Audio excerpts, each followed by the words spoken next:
feel like Alex is literally always grading. Always grading. But I actually remember my dad was pretty much always grading. So I feel your pain. I do feel for you. How are you, Michael? And Alex, how are you guys? As you can see, I did a little change up on my screen here. I thought it was kind of time to kind of change things up a little bit. We'll see if I like it, if we'll keep it. I don't know. There are so many cool looking streams out there, and I've done my very best to not throw a bunch of money into my overlays and whatnot, because I just feel like you can get really carried away. But I had to move it up a test because classes are canceled tomorrow. Why are classes canceled tomorrow? You weren't going to give it the day after the Super Bowl. Well, it's probably smart. We don't support football around here, but I know there are plenty of people who do. That was the only... Oh, you know what? That's not true. I was going to say that was the only football thing my dad ever watched, but that's not true. He did like BYU football. Mental Health Day. Okay. Well, then there that is. Mental Health Day. I think that's important, but I don't know. I have kind of mixed feelings about mental health days. Not because I don't agree, not because I don't want people to have them, but I feel like, I don't know, I'm sort of torn. So when my dad and my, yes, you mentioned that in the Discord. I just couldn't remember if it was today, what the day was. So when my dad and my stepmom served a mission in Tennessee, they were there for about, I would say 2 years. And they noticed a lot of these young men and women that were coming into the mission field all of them had massive amounts of anxiety, had lots and lots of problems. They weren't really able to cope with the stress. I mean, you go on a mission, that's stressful. That's really, really stressful. And you really have to prioritize, and you have to schedule your day, and you really don't have access to any sort of stress relieving things. You don't have access to a smartphone. You don't have access to video games. You don't watch TV. You don't, do any of those things because they're all distractions from what you're out there to do. And, my dad and stepmom said it was really weird watching all these young people come out on their missions because they couldn't, hey, it's Jordachi! I will forever think of Tadashi whenever I see your name, which is totally unrelated, but that's just how it goes in my head. But I think really what it kind of boils down to is that a lot of kids these days just don't have coping skills, and they don't because when they get anxious or when they get frustrated or when they get angry, and I'm not talking about chronic problems. I'm not talking about, or legitimately diagnosed issues. I'm not talking about anxiety being a real actual problem that follows you all your life.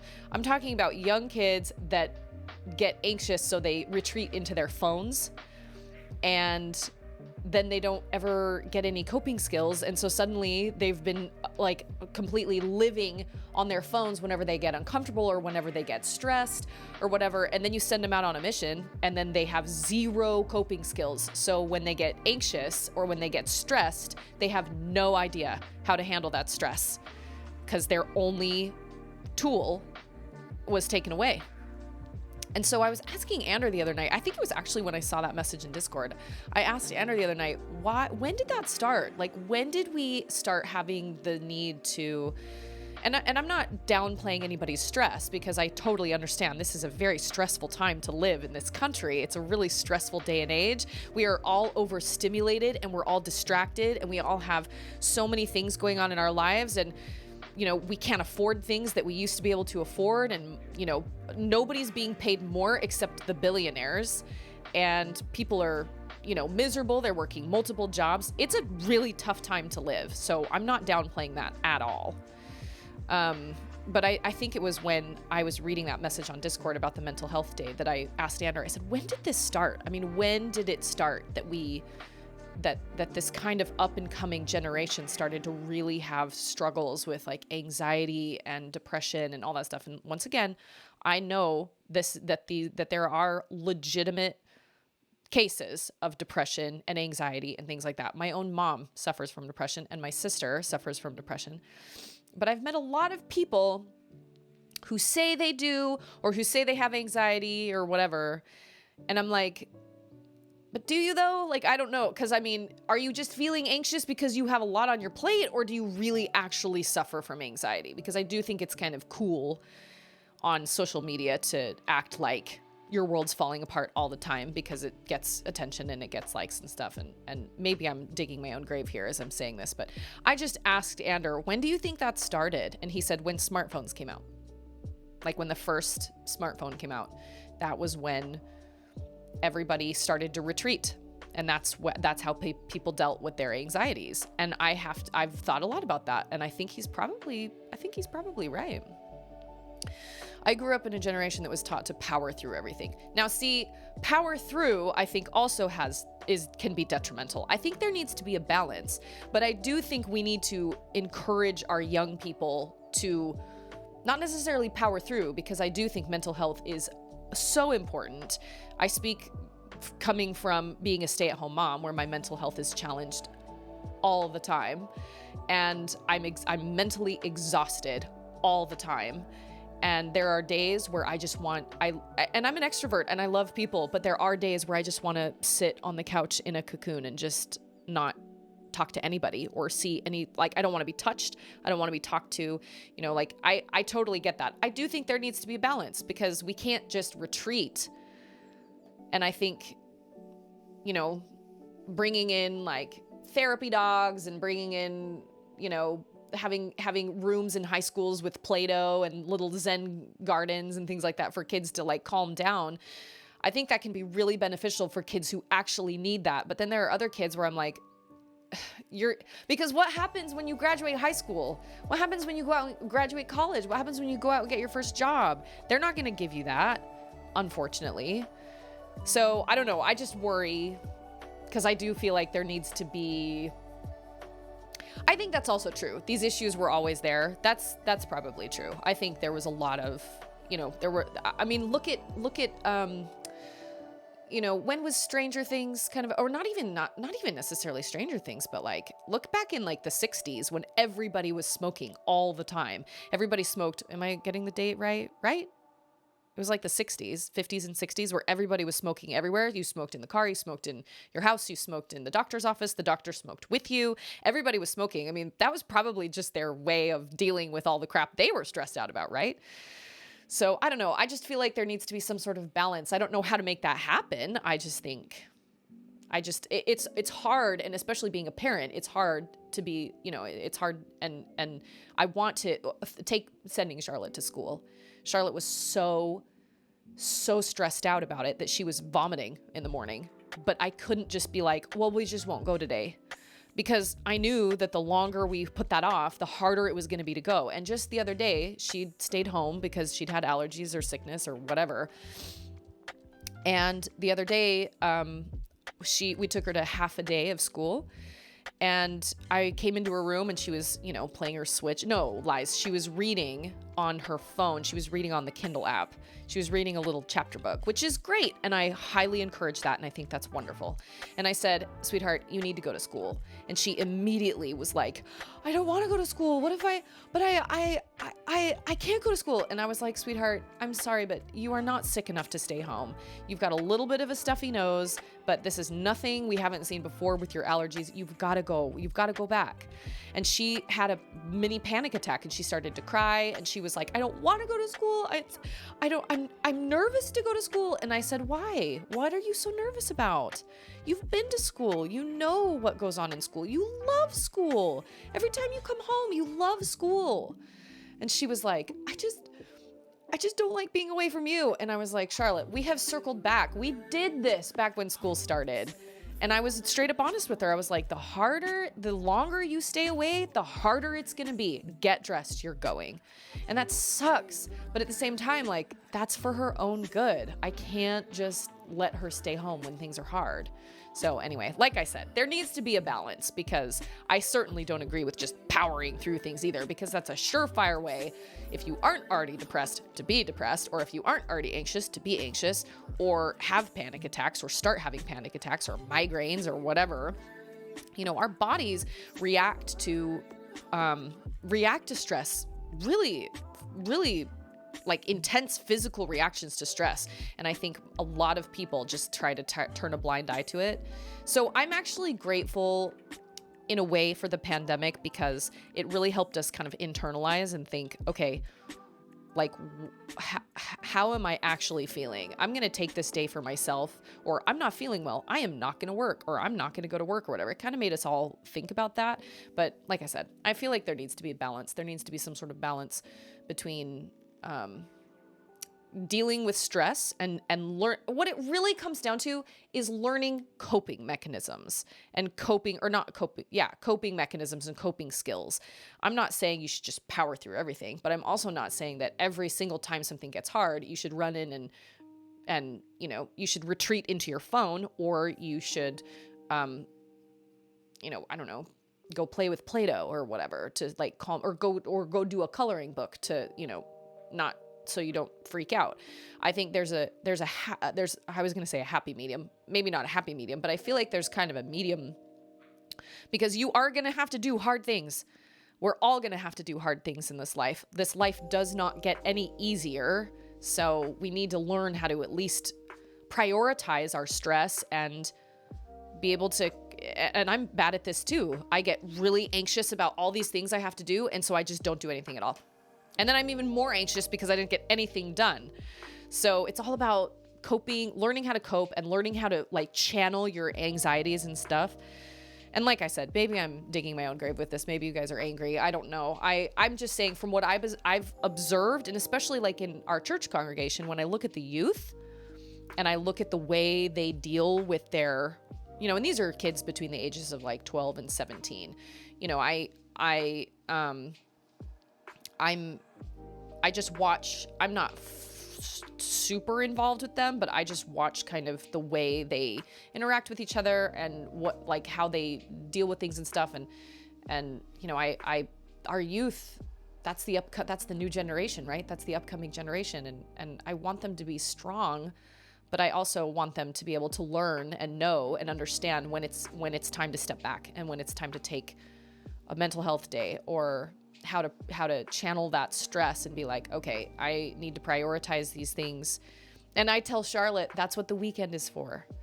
Like, I know you get frustrated because you don't want to be at school sometimes. Every time I pick her up from the bus, she's stoked. So it's not like she gets off the bus sobbing and crying. She just,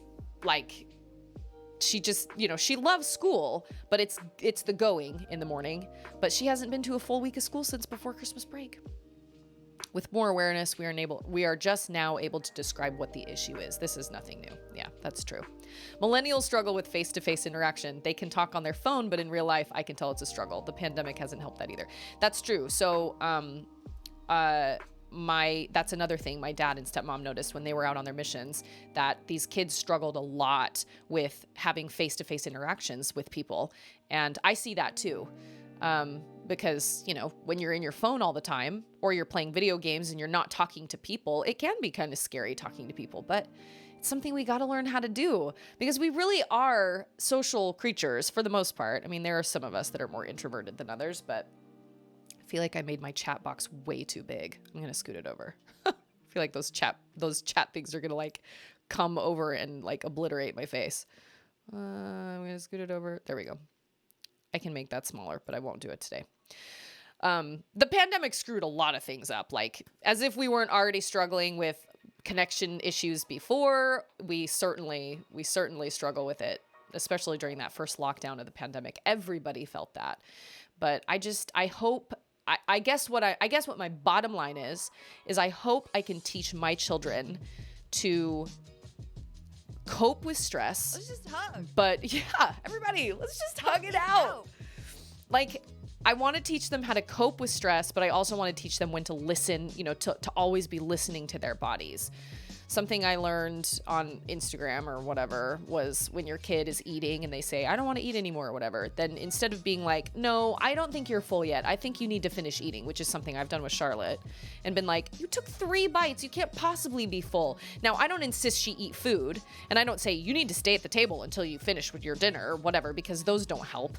Those just cause problems down the line. But this post, it was by some psychologist, some alleged psychologist. I don't know if it's actually true, but they said, you know, when your kid says they're full, listen to them and tell them, all right, well, I trust that you can listen to your own body. So if your body tells you you're full, that's fine. But I just want to let you know, this is it. So if you get hungry later, that's just too bad, because this is dinner right now. And honestly, it blows my mind, but it's actually worked. Like, she'll take 4 bites of something and she'll be like, my tummy feels full. I'm listening to my body. I'm like, okay, you're listening to your body. Great. All right. But just so you know, I'm not making you another snack. Like, this is it. This is dinner. If you get hungry later, you can come back and you can have more dinner. And she never ever comes back and asks for anything. So I'm like, all right, listen to your body, man. Jordachi enjoys being by himself a lot. I need that time every day, but I still very much need my friends in my life too. All personality types need companionship. Yes, I agree with that, because I'm a very extroverted person, but with the pandemic and becoming a stay-at-home mom and everything, I've actually learned I do enjoy my like solitude, and I need that every day as well. And that's why when 7:30 hits and it is time for Charlotte to be in her room and Auden is in her bed, Charlotte keeps coming out of her room, I'm like, for the love, please stay in your room. And I don't want to be mean, and I don't yell. I never yell. That is one thing I am proud of. I have never had to yell at my kids yet. I've always told Charlotte, we do not yell in this house unless there is a fire, period. Because I don't think yelling works. And I don't want to see the fear in Charlotte's eyes if I yell at her and she looks at me like absolutely horrified. So I don't raise my voice, but I do. Sometimes I'll be like, Charlotte Grace, why are you out of your room? And she'll be like, well, Mama, I was just thinking about something. And I'm like, you can tell me tomorrow you need to go and be in your room right now. I love you, but you gotta be in your room right now. And I think she understands. And I've even, as she's gotten older, I've even explained and been like, Charlotte, when you go to bed, that is the one time Mama can sit in her room and be totally uninterrupted and totally by herself. And I need that. I need you to give me that, okay? I was told to finish my plate as a kid. I love my parents, but that wasn't the best parenting choice. Yeah, you cause a lot of problems if you tell your kid, you have to finish what's on your plate, because that just teaches kids to eat when they're not hungry, and then that can cause all sorts of issues down the line. So I chose with Charlotte, I was like, yeah, because I had friends that said that when they were younger. Like when I was in high school and middle school, I had friends that were like, I had friends that were overweight that told me, they were like, I am the size I am because my parents taught me to eat when I wasn't hungry. They told me I had to sit at the table till I finished my food. Now, one thing we do is we actually give Charlotte a dice, like a little dice from a game, and we call it the dinner dice, and she can roll that dice. And when she says, okay, I'm done, and she's only had like 2 bites and I don't fully trust her, I'll be like, okay, go roll the dinner dice and that'll tell you how many more bites you have to take. And sometimes it's 1, and I'm like, well, that's what the dinner dice said. And sometimes it's 6. And you know what? She does it every single time. She doesn't complain. She doesn't go, oh, 6, what? She just goes, oh, 6 bites. And then she eats 6 bites, and then she leaves. And I'm like, oh, great, fantastic. Michael's introverted, but I like being around people. Let's be alone together. I think that's what Alex says too. I remember back during the pandemic, he was like, I'm introverted, but I do like being around people. And I totally understand that. Like, I think it's important to learn, especially if you're in a relationship with somebody, or like, I think if you find friends that are totally cool with being in the same room with you and not engaging with you, but maybe you're just playing on your Switch and they're on their phone or whatever, that's great. I love those people. Like, I don't want to feel like I have to entertain you all the time. Like, I like my mom when she comes over. I love my mom, but she wants to kind of engage and talk the whole time she's here. And there are times where I'm like, I want you to be here, but I don't want to like talk to you the whole time, if that makes sense. And my sister understands that. We can be in the same room together and just sit on our phones. Or Ander and I can be like that as well. Speaking of Ander, today is our 15-year anniversary. 15 years. Odd and Ninja Mighty Money Grace. Oh my gosh, I need to screenshot that. That is fantastic. Odd and Ninja Money. Odd and Ninja Money Mighty. Money Grace. That is so great. Yeah, she's not at that point yet. Luckily, she's still in a crib. And Charlotte never used to come out of her room when she was really, really little. But she, you know, obviously as she's gotten older, and we used to do this system where we had like a card. We had these cards. We made them, they were cards made with My Little Ponies on them. And we gave her 3.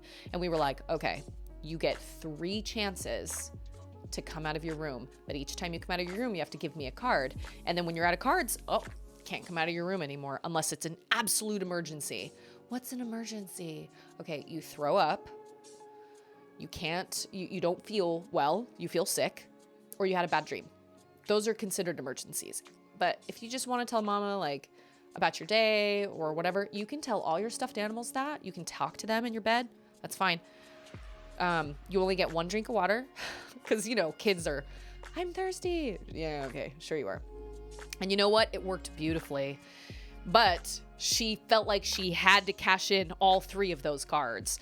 It wasn't like, oh, I only need to cash in 1 tonight. I won't cash in the 2. Because, you know, she was really little at the time. So she did not. She had to cash in all 3 of them, and then we cut it down to 2, and then we cut it down to 1. And that worked really, really well. And you know what? Now that I'm talking about it, we should probably start that again because she comes out of her room a lot.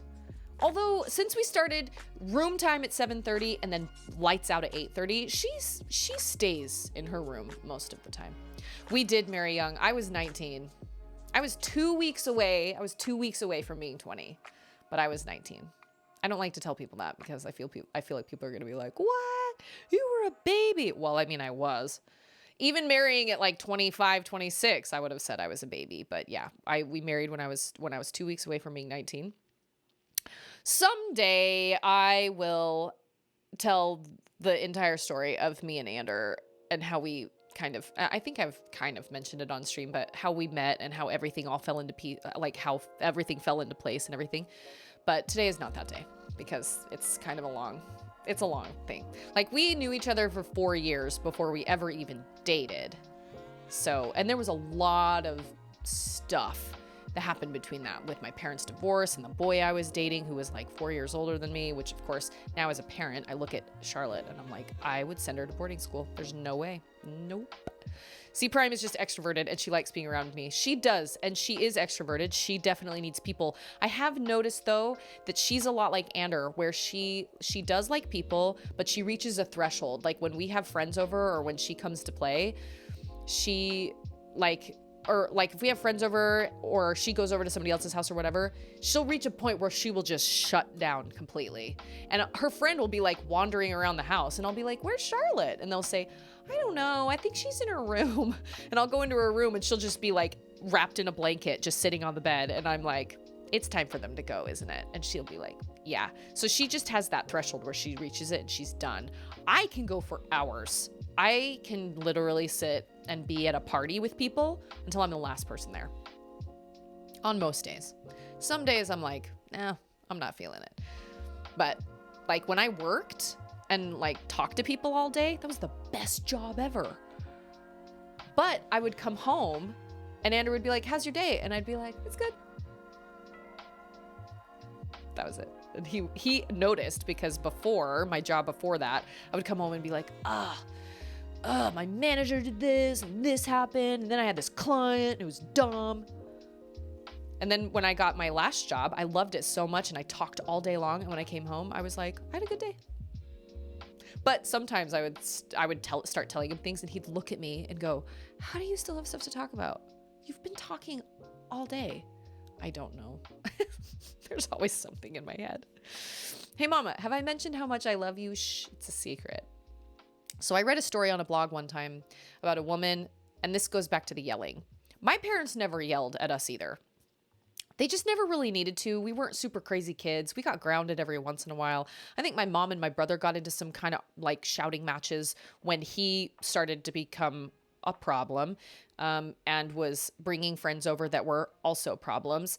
And Joe had his own struggles and everything because he was overweight. He was being teased, and I don't think my mom really quite realized, but so I really rarely ever remember hearing my parents like yell at each other or yell at any of us. But I remember reading a blog post back forever ago about a mom that had a real big problem with yelling, and she was doing her best to stop yelling at her kids. And she said, I'm on like day 14 of not raising my voice with my kids or something. I think she gave it a name. She called it like the orange rhinoceros. That was her yelling problem. When she wanted to get through, I think she had all boys. I think that's important to mention. I think she had all boys, but she called it like the orange rhinoceros or something like that. The orange T-Rex, or I swear the color orange was in there somewhere. But she said my youngest came down the stairs after I'd put him to bed, and I was just settling in to read my book, and I heard, "Mommy." And she said, instead of getting angry and letting my orange rhinoceros out, I closed my eyes and I took a deep breath and I said, "What is it, buddy?" And he said, I need you.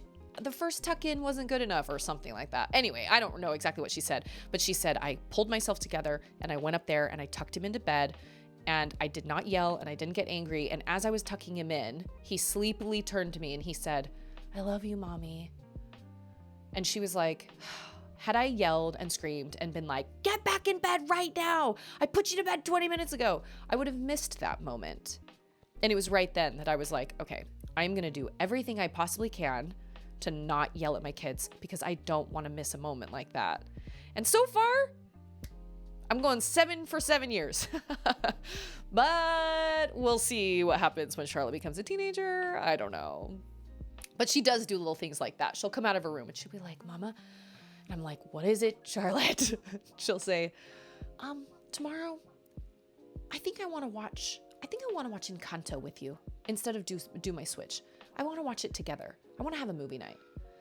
And those are sweet moments. And so I'm like, okay, that sounds great. Okay, good night. And she'll be like, "Okay, good night." And she goes back and gets in her room. Anyway, I'm not saying I'm like a super stellar parent. I'm just saying it takes a lot of effort, but it is doable. Then again, I don't have little boys. I think it would be different if I had little boys. Boys are like it entirely different. Although from what I understand, Ander was like the best angel child. He was such a good little kid. And maybe it was because his brother is autistic and he just knew kind of inherently, he just could kind of sense, and he just knew his mom just needed help because she was so overwhelmed by his older brother. And they're only 18 months apart. And, back when his older brother was born, there was nobody knew anything about autism. There was no support. There was nothing. Nowadays, I'm not saying it's easy to have an autistic kid, but nowadays, you can get aids in school and you get their support groups, and there are all sorts of like online, there are all sorts of foundations and all sorts of things for autism. But back then there was nothing. And so she just felt really unsupported. And I think Ander just kind of, he just kind of understood that. But he also tells me, he's like, it's not like I was suppressing a desire to be insane. He said, I just never felt that way. I was never the type of boy that like threw things at girls or like pulled their hair or whatever. Anger is a very selfish and unproductive emotion. It's worth it to take some time to understand the issue. Yeah, there are a lot of posts on Instagram, and the algorithm, you click on something and then Instagram is like, you want to see these all the time. So I've seen a lot of these about how to talk to your child. And one just the other day, Charlotte has never been like this, but I know parents, I've known people who have dealt with this when they have a younger sibling and they say things like, I hate my sister. I hate her. And instead of being like, why would you say that? That is not nice. We do not say things like that in this family. Instead of just shutting it down, figure out why your child is acting this way and open up the conversation and say, "Oh, that makes me really sad to hear. Why do you feel that way? Did she do something that hurt your feelings? Did she bother you?"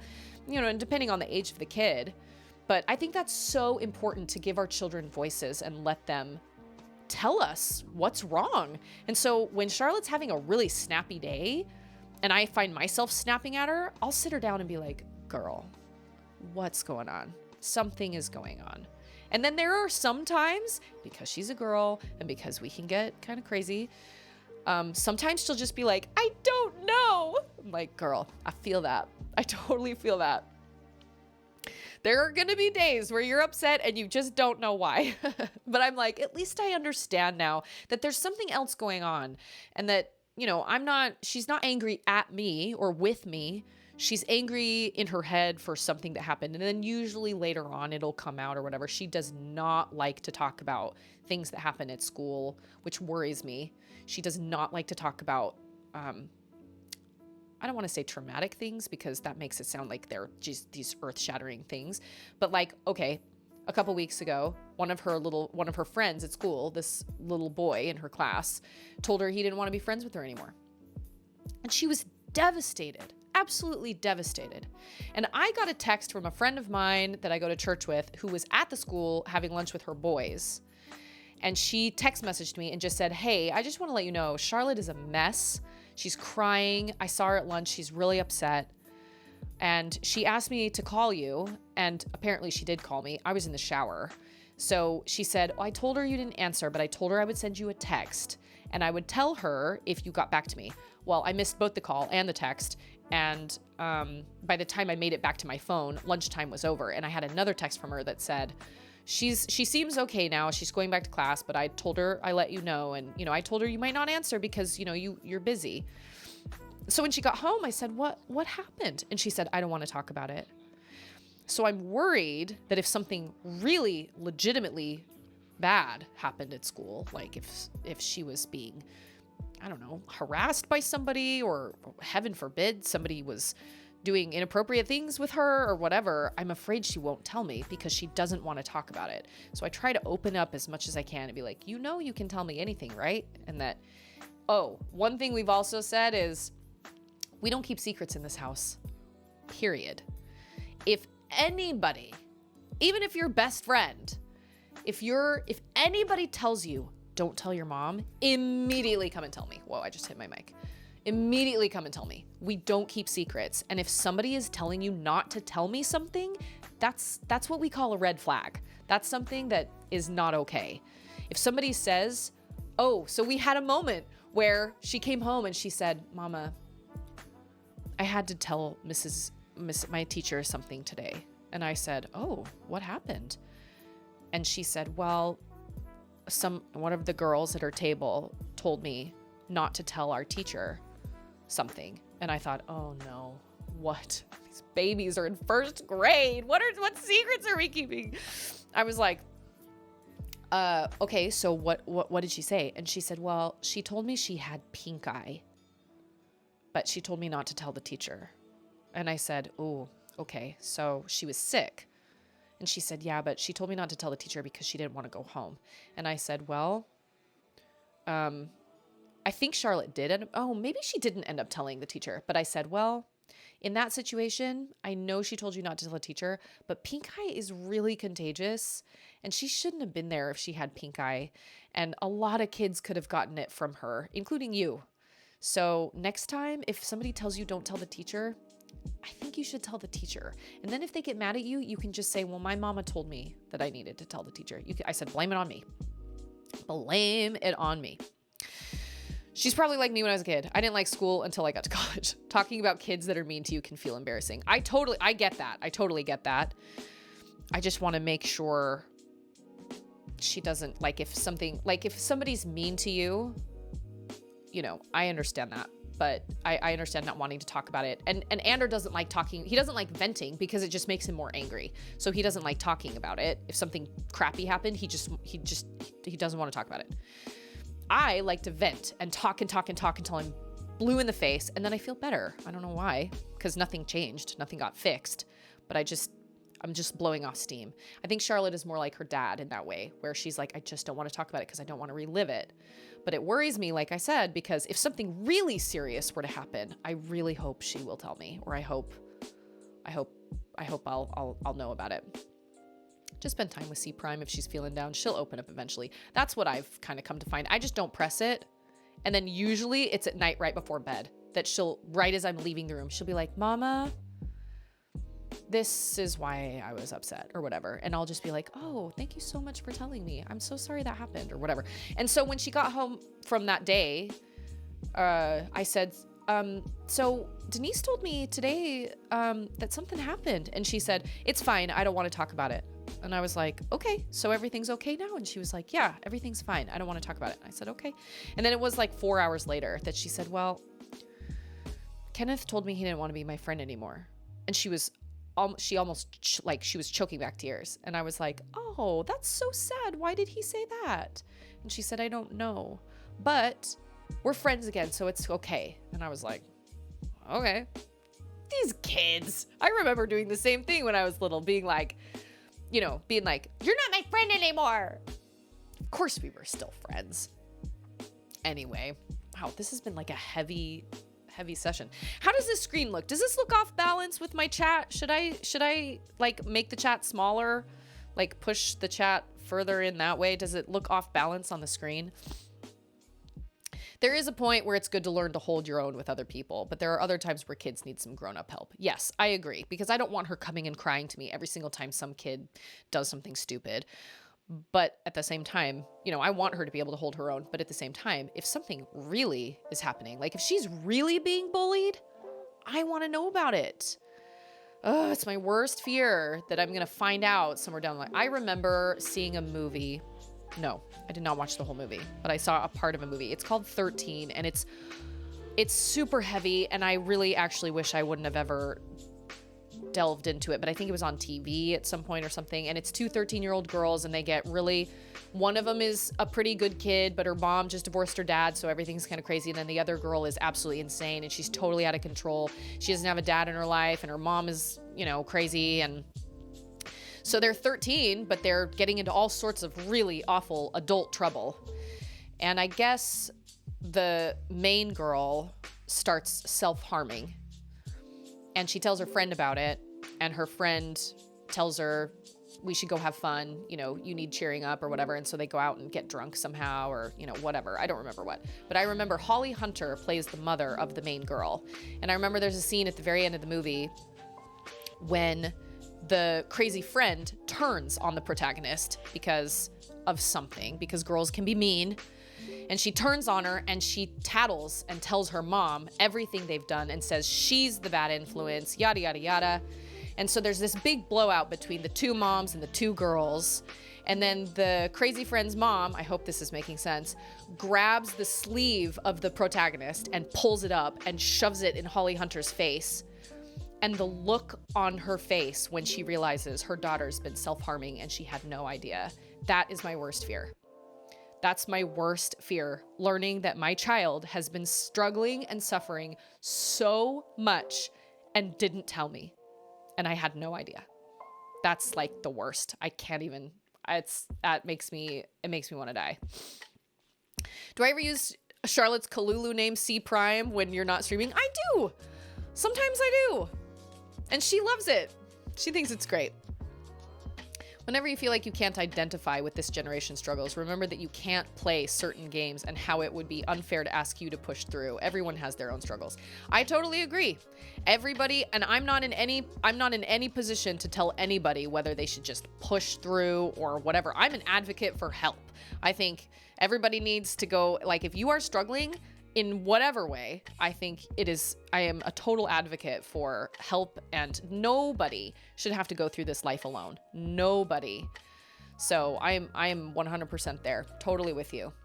All I meant when I was talking about coping skills was that I do think kids these days have had a tendency to just retreat into their phones. And I think that's a problem, but I'm not saying they can't do that at all. I'm just saying we need to help our kids. We need to strengthen our kids and help them learn how to deal with hard things instead of just taking them away and being like, oh, you know what? We just won't go to school today because I know that you're struggling or whatever. But if your kid is being like bullied at school and doesn't want to go every single day, well then, yeah, we need to get to the bottom of that and figure out why there's a problem, and we need to work through that problem instead of just running away from it. I don't know. Like I said, I didn't mean to ruffle any feathers or anything. These are just my observations from looking at like the youth in our congregation, the youth I used to work with in our congregation, and, looking at my own kids. And I mean, Charlotte's only 7, but, looking at my mom who suffered from depression for her whole life, my sister who suffers from depression. These are all just thoughts of Susie. Okay. We're gonna move on to chapter 10 of my book. Because I have never suffered from depression except in a couple instances in my life. Like I had kind of some situational depression because of being a stay-at-home mom and having a baby, and that's crazy. But I can't say that I know what it's like to suffer from stuff like that, because I can say I kind of understand it, and I can't imagine having to deal with that all the time. So, and like I said earlier, it's Good not news, everyone. Oh wow, Slow Karuma, thank you so much. Thank you so much for your sub. Oh, did my chat box is shoot, I forgot about my alerts. That happened underneath my chat box, didn't it? Lame. Sorry. Where are my alerts? I don't even know where they are. There they are. I think I need to put my alerts under my chat. I don't know. Yeah, I'll figure that out later. Okay. I also, so like I said, I didn't mean to ruffle any feathers. I certainly completely understand everybody has their own struggles and everybody deals with their own struggles in their own way. And earlier, I am definitely not talking about people with like chronic issues or diagnosed issues. I'm talking about kids that just don't want to do hard things. That's basically what I'm talking about. That don't want to struggle, that don't want to grow. And I told Charlotte the other day, I said, if we're religious. And so I was like, look, without work, nothing grows but weeds. Things are hard. You have to do hard things sometimes. We have to do hard things sometimes, and it sucks. But we grow as people, and we grow as human beings, and we grow as, we grow when we do hard things. If you don't do hard things, there's no growth. Now, like I said, that does not include people that are struggling and suffering just because there's a chemical imbalance in their brain or whatever. That's an entirely different thing. I'm all for medication. I'm all for therapy. I'm all for all that stuff because I understand that's a real struggle. I'm talking about kids that just don't want to do hard things. Don't want to go to school. They want to just be a famous live streamer and play video games all day. Yeah, well, guess what? Being a live streamer also takes work. Surprise! I've got all sorts of videos saved on my YouTube of like how to grow your Twitch stream, how to do this, how to engage viewers, how to engage your chat, how to title your streams, how to do all of this stuff. It takes work. It is not just a matter of sitting down and playing a game and thinking, oh, if I just push through, like if I just keep grinding. No, that's not how it works. Did I have postpartum after Auden? I think I did. And I had it more than I had it after Charlotte because Ander was home a lot more when I had Charlotte. Ander was gone a lot when I had Auden. My dad was here with my stepmom, and then my brother and my sister came out. And like I had help, but I definitely struggled more with postpartum with Auden for sure. And it was awful. It sucked. And so, like I said, I've had like situational depression, so I can kind of understand. I can't even imagine having to deal with that on a daily basis, like for life. My heart goes out to anybody that struggles with it. And I watched my own family members struggle with it. And I used to actually deal with my sister in a terrible way because I used to kind of be like, well, you should just do this. You should just fix it. You should just go on a walk or something. And I've learned over the years that is not helpful. That is not how you help somebody. And so now when my sister, I hope she doesn't mind that I'm kind of talking about her, but now when she has struggles and when she's really down and she text messages me and reaches out and says, I'm feeling super down, I say, okay, I want to help. Do you want me to just listen or do you want some advice? And then I leave that up to her. If she wants advice, she can ask me and say, you know what, I could really use your help, like with trying to decide what to do. And 9 times out of 10, she says, I really just want you to listen. And I'm like, great, send it to me. Send that big old long text. Do it. And I will be here. I will listen. And that took me a long time to figure out, which is stupid because I should have figured it out forever ago. But ultimately, sometimes people don't want you to instantly be like, well, have you tried this? Have you tried this? Have you tried this? Have you tried this? Sometimes they just want you to just say, wow, that sucks. I'm so sorry you're dealing with that. And I'm here for you. And my heart goes out to you. And if there's anything I can do, I know that's kind of an empty saying. If there's anything I can do, let me know. But sometimes you don't know what to do for people. And you kind of have to, and that's why we have to check in on people, right? I had a friend of mine in the in my church congregation who randomly, I ran into her right before our Christmas party. We were all at the church building and everybody was preparing. And I ran into her at the church building and she said, are we okay? And I said, yeah, why? And she got really emotional and she said, I just felt like I had done something wrong. I felt like there were times where I was close by you or saw you and you didn't give me any, like you didn't act like you saw me or whatever. And I was just terrified I had like offended you. And I was like, no, oh my gosh, no, everything is fine. And then of course, I hadn't been in a very good place mentally at the time. And I was like, honestly, I apologize. I things have been kind of rough on my end and in my head. And I am so sorry I made you feel that way. I'm so sorry. And of course, obviously, I'm not responsible for other people's actions, clearly. But I did apologize and I just said, I'm so sorry. That's not, everything's totally fine.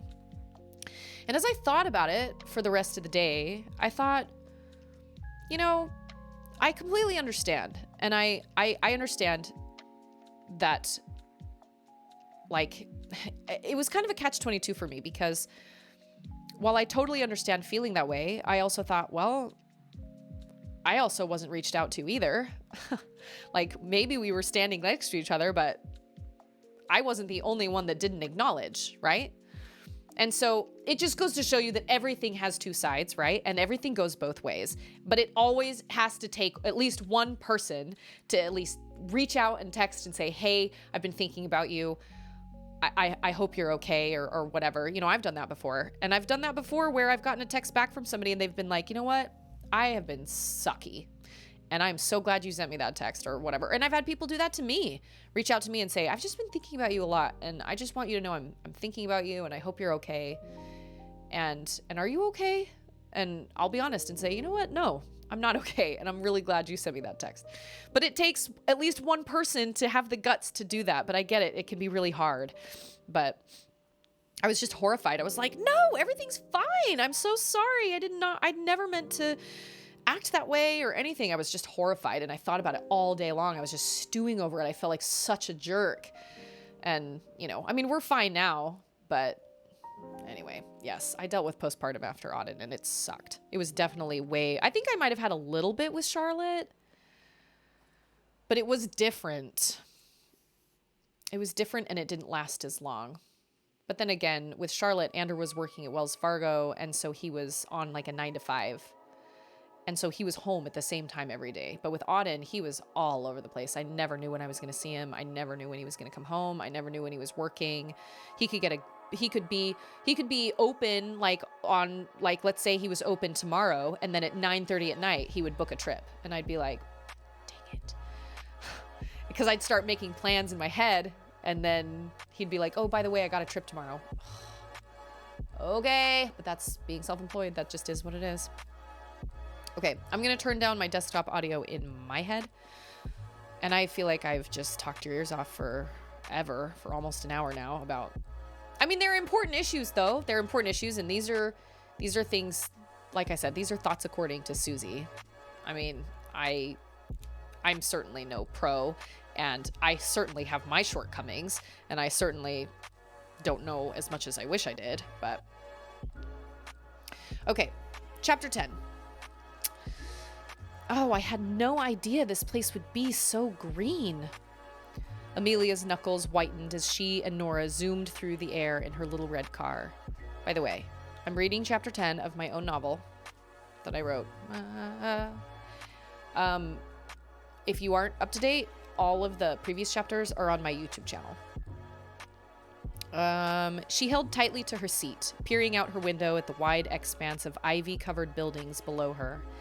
It made the city look like it was nestled in an overgrown jungle. It does add a nice touch, doesn't it? Nora chirped, fixing her hair in her mirror. I remember when everyone kept it trimmed and neat, but now the trend seems to be to let it grow wild. She glanced at Amelia, then put a soothing hand on her arm. Relax, we're safe, she said, as Amelia watched cars soar past them. They all respond to one another. I know it doesn't look like it, but there is a method to the madness. She gestured out the window. Of course, there will always be those who prefer to stay on the ground, but the skyways get you to your destination so much faster. Amelia clutched her seat, eyeing the navigation unit apprehensively. When was the last time you manually drove a car? She asked. It's been a long time, Nora replied with a laugh. The autopilot is so much safer. It changed everything, and I can't think of the last time I heard about a crash. Amelia's grip relaxed a little, though not completely. Did you really mean what you said back at the house? She asked after a few moments. About believing there are people still on the surface? Nora nodded proudly. I did, she said. There aren't many of us in the city, but there are some. Are you saying there's a secret group that meets together to talk about the surface? Amelia asked in amazement. Nora laughed, her small eyes twinkling in the sunlight. Of course not, she chuckled. I just know a few people who believe the same thing as I do, that's all. I've always had a feeling our government wasn't being honest with us where the surface was concerned. She glanced sideways at Amelia. Mind you, it was still a shock to find out where you came from. Amelia gave her a small smile, then peered again out her window. The city of Ixis was every bit as stunning in the sunlight as it was the night she'd seen it from the station.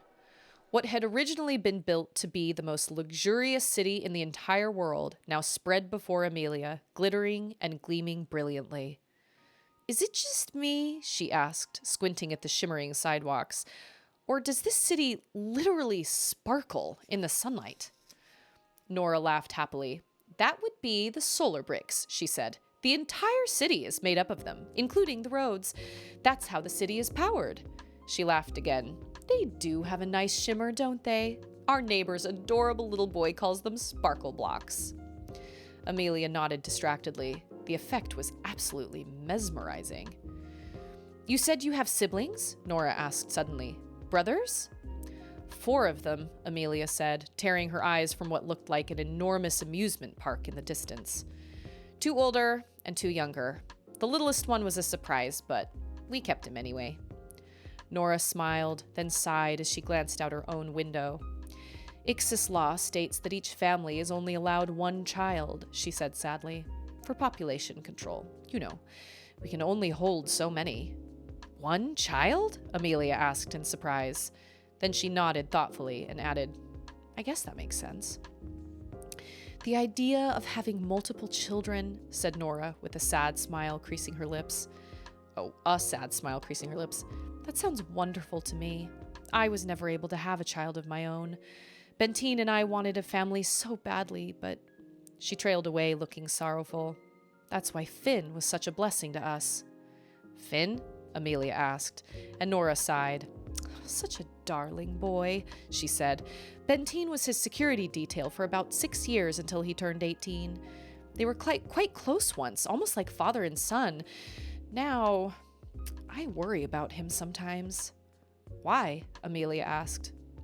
Finn has had a troubled life, Nora said. His mother died in a work-related accident when he was only 5 years old. A fire, I believe. And he and Scarlett... The president? Yes, the president, Nora said darkly. They've never gotten along. She's very harsh. Amelia was stunned to hear of Finn's loss. Suddenly, those empty gray eyes made sense. Does Benteen still work for Scarlett? She asked. He does, said Nora, though he no longer works in security. Finn refused his services once he turned 18. He never told Benteen why, though. She shook her head with a small smile. I just worry about him. Amelia couldn't stop staring at her reflection as Nora's car pulled into a parking garage. She clutched the Illuminize packages they'd purchased at Mad Drab, examining her emerald eyes from every angle. I have got to find a way to bring some of these back with me, she said with a small laugh, falling back against the seat. I've never seen my eyes completely green before, but I've always wanted to. Nora fumbled with 2 bottles of dark brown hair dye, carefully reading their instructions as the car parked itself smoothly. I think you have beautiful eyes, Amelia, she said, beaming as the 2 of them climbed out of the car. They're so unique. Embarrassed, Amelia quickly put a few extra Illuminize droppers into an oversized pocket. I've always been self-conscious of them, she said, following Nora toward an enormous pair of doors. The department store that lay beyond them was gigantic. I've never met anyone else who has eyes like mine. Amelia shivered suddenly. What had Soren called her? The girl with the golden eyes? There's a surgery to take the gold out, she continued, pushing thoughts of Soren away as Nora held a door open for her. But my parents could never afford... She broke off as she stepped inside the department store, losing her train of thought completely. Filled with bustling shoppers and gleaming merchandise, the store was dripping with luxury. Every inch of the place was immaculate, from the spotless white-tiled floor to the dozens of glittering chandeliers lining the ornate ceiling. And the walls. As Amelia watched, they shifted, swiveled, and rearranged themselves with soft mechanic clicks, exposing different art pieces and wall hangings with each change. How? She began, but she stopped when a woman suddenly came striding toward them. Dressed in a gorgeous blue gown that reached the floor, she smiled radiantly at Amelia, who realized suddenly that she wasn't a woman at all. She was a robotic mannequin. Nora let out a giggle at the look on Amelia's face. Wiseman Henry's, she said happily as the mannequin glided away from them. It's my favorite place to shop. Another woman, this one clearly human, walked briskly past them, eyeing Amelia's pajamas and short-brimmed hat with distaste. Amelia quickly pulled it lower over her eyes as she followed Nora into an elevator. Nora? She hissed, glancing at the astronomical price tag of a blouse on a passing mannequin. I can't let you buy me anything here. Isn't there somewhere else we could... Don't be silly, Nora sang, waving a dismissive hand. If you're going to stay here, you might as well do it in style. And besides, the elevator doors opened and the 2 of them stepped inside. We have to celebrate, you know. Celebrate what? Amelia asked, once again lowering her head. People were staring at her. The fact that my husband was wrong and I was right about the surface, Nora beamed. Amelia couldn't help but smile. Good afternoon, Mr. Lucas, said the girl behind the glass counter. Are you here to pick up your order? With an enormous effort, Sandon Lucas smiled radiantly. I am indeed, Victoria, he said, leaning an elbow on the counter and throwing her his most charming smile. My, you look lovely today. Victoria giggled, then frowned, her bright red lips making an adorable pout. I'm sure you say that to all the girls who work here, she said with a sigh, and she bustled behind the counter to find his purchase. Sandon forced his eyes to stay open. He was exhausted, and his many hours scrutinizing the Seat's footage, along with his sweep of the industrial district, had given him nothing to show for his sleepless night.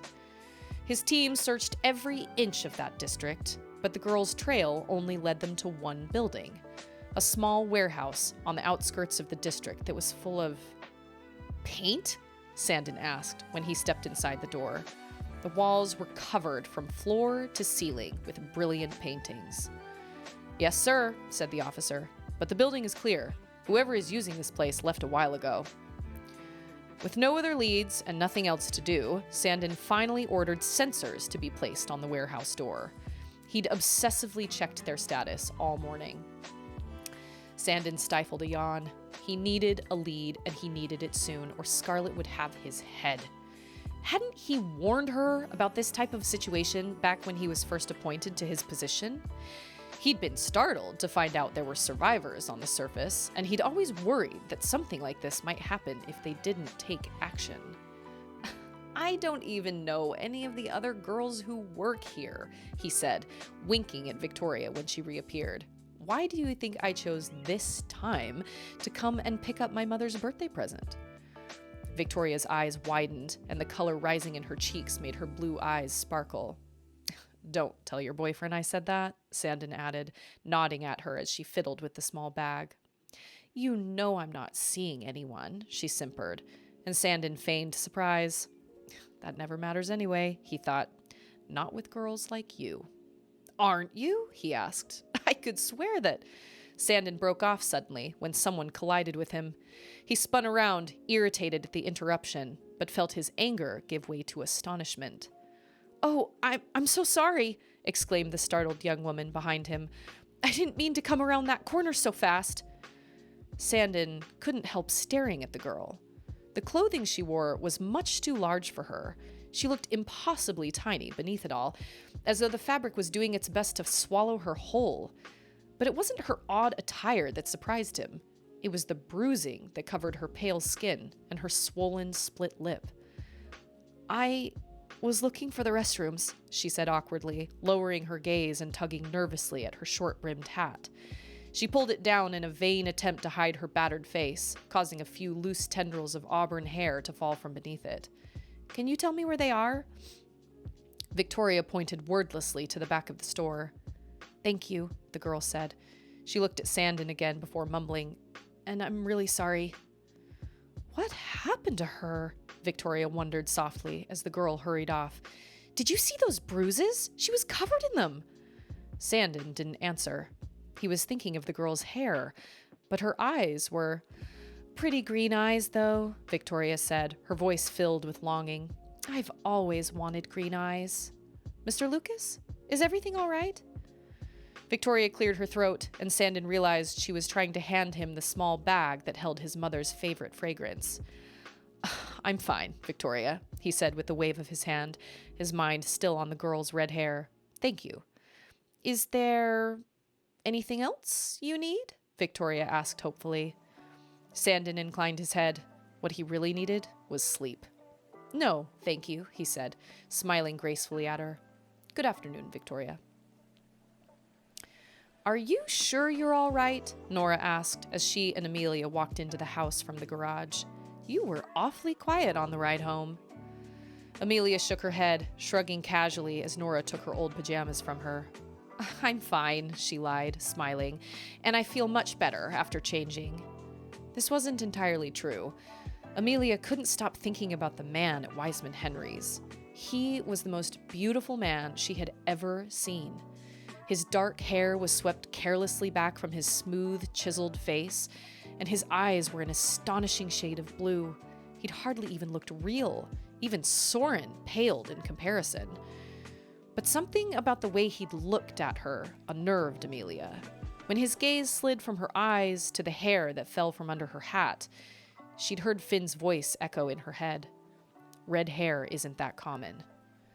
Had she felt uncomfortable because the man was so attractive, or was there something else in his gaze? If you say so, Nora said as her phone began to ring in her bag. Oh, I'll bet that's my mother's doctor, Dr. Tarka. I'm sorry, Amelia, but I have to take this. Amelia nodded as Nora moved away from her, then spotted Finn out on the back deck. He sat under a large patio umbrella, and he looked like he was reading something. Quietly, Amelia slipped from the kitchen to the back door, then slid it open to join him outside. Sorry, she said, as Finn jumped in surprise. I didn't mean to interrupt anything. You didn't interrupt anything, Finn said, shoving a small book into his pocket as he turned in his chair to face her. I'm waiting for Benteen to get back. He went to check the station security. Mind if I join you? Amelia asked, and she made her way to the chair opposite him when he shrugged. Nora's backyard was dazzlingly green, with flower beds and trees lining its tall perimeter fence. It was peaceful and secluded, and a small sparkling swimming pool sat at the far end of the grass. Amelia thought of her own overgrown backyard where her mother had tried time and time again to grow flowers. This yard would have made her swoon. "It's beautiful here," she said, trying to break the silence between herself and Finn. The only sound, apart from a few cars passing overhead, was the water moving gently in the pool. Finn frowned at her. "This place is a prison," he said bitterly. Amelia gestured to the flower beds. "I was talking about Nora's backyard," she said awkwardly. Finn followed her gaze. "Oh," he said. Amelia hesitated. "I have to admit," she said, "I was skeptical about the sky projection, but I'm impressed. The sunlight even feels like the real thing." "I wouldn't know," Finn said grumpily, shifting in his chair. "I've never felt real sunlight." Amelia considered him for a few seconds. "Now that you know you can leave, why don't you?" she asked. Finn snorted. "Scarlet will never let me leave," he muttered. "You're 18, aren't you?" Amelia asked. "Why does she have to stop you?" "You think she's just gonna let me walk out of here when she's trying to keep the surface a secret?" Finn asked. "It's gonna be hard enough getting you out of here, let alone me." Amelia nodded silently. "Would you go if you could get out?" she asked. "To the surface?" "Yes," Finn answered without hesitation. "What about your dad?" Amelia asked. Then she added, "Nora told me about your mother. I'm so sorry." Finn shrugged but said nothing. "What about Benteen?" Amelia offered. "Nora? Are you always this forward with people you've just met?" Finn asked, arching an eyebrow. Amelia narrowed her eyes at him. "If you didn't want me to come out here, you should have said so," she said coldly. Finn opened his mouth to argue, then seemed to think better of it. He looked surprised, but also slightly amused. "You're right," he said, running a hand through his hair. "I'm sorry. The thing is, my dad and we don't really get along." "Oh," said Amelia. "I'm sorry to hear that." Finn shrugged again, gazing at the sky. "What were you reading?" Amelia asked after another moment's silence. "When I came out here, you had a book." "I wasn't reading anything," Finn replied. "Yes, you were," Amelia insisted, exasperated. "Was he always like this? I saw it. It was in your—" The back door slid open, and Nora appeared brandishing a bottle of hair dye at Amelia. "Ready when you are," she sang. Amelia grimaced, shooting Finn a skeptical glance. "I guess I'd better get this over with," she said. "First my eyes, and now my hair. No one is going to recognize me when I get back." "If," whispered a small, nagging voice inside Amelia's head. "If you get back home." She stood abruptly, startling Finn. "I will," she said fiercely, ignoring his look of surprise. "I will get back home." Then she turned on her heel and followed Nora inside. And that's the end. My mouth is dry.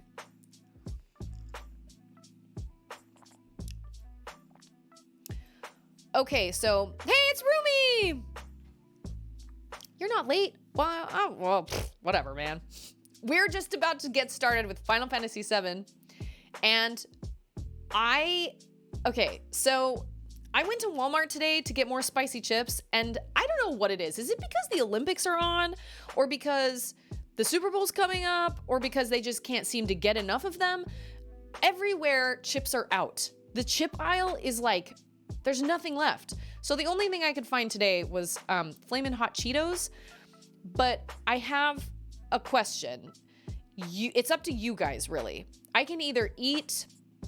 We've had a hard time with chips lately, too. Maybe supply chain stuff? That's what I wondered. But then I thought, well, the Olympics are on. Maybe people are all just sitting on their couches watching the Olympics. I don't know. But all I could find was Flaming Hot Cheetos. I also have Reese's Pieces. Or I can get Ander to, like, kind of crush some ice cubes, and I can put an ice cube in my mouth every time my party levels. So it's really up to you guys, what you guys would like. Oh, I'd never cracked open my Dr. Pepper. Which probably is a bad thing for spicy stuff.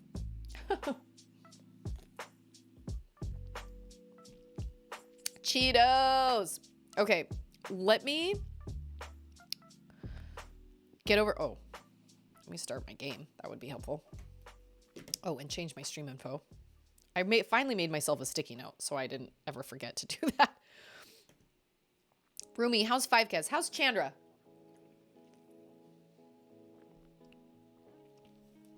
Oh, see? And I'm not even on my game screen. Apparently, I'm in the store. Cool, cool. Okay, let me switch over to my game screen. Oh, what? I hate it when that happens. It's probably because I was typing things earlier. I was messing around with my chat. They're doing good. 5Kez is standing by himself now. Oh, that's so exciting, but that's also, oh man. When he starts walking, push him down. Chandra is also standing by herself. Yay! Go Chandra! Oh my gosh, yeah. Seriously, when he starts walking, push him down. Don't let it happen. Okay, let me turn off my music. And let me change my stream info.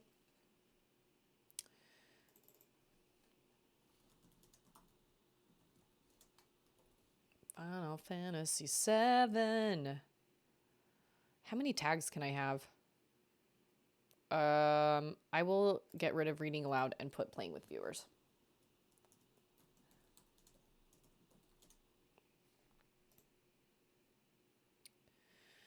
Done. Done and done. Okay. Where are we?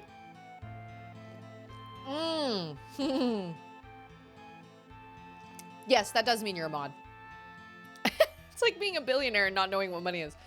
That reminds me, I saw a post about Eminem, the rapper, and apparently, you know, he grew up with nothing. And so apparently when, you know, he became, you know, super famous, he called his agent one time and was like, hey, so can I buy a Rolex? Like, can I do that? Can I afford to buy a Rolex? And his agent was like, you mean the company? Because he was totally clueless. Bless him. I don't ever... Oh, those look terrible. Do they even taste good? Oh my gosh. Yeah, if I can, I'd love to tune into Rumi's stream tonight.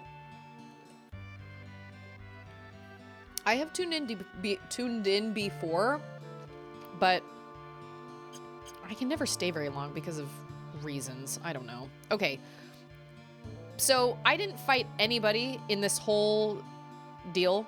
I need to fight somebody because this boss coming up is it's gonna do me a bad, hard time. Wait a minute. Why doesn't she have magic?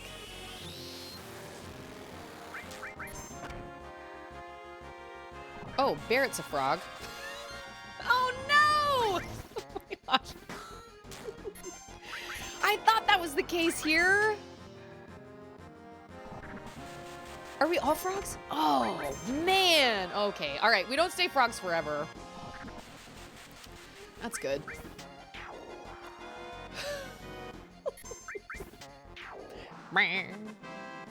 Dude, when they turn into frogs in the remake, it is great. It is so great.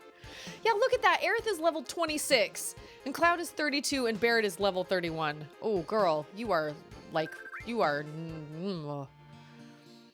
Wait a minute. Okay, if this is what we're running into, I need to give somebody the ability to not be... Okay, well, that protects against poison. Okay, wait.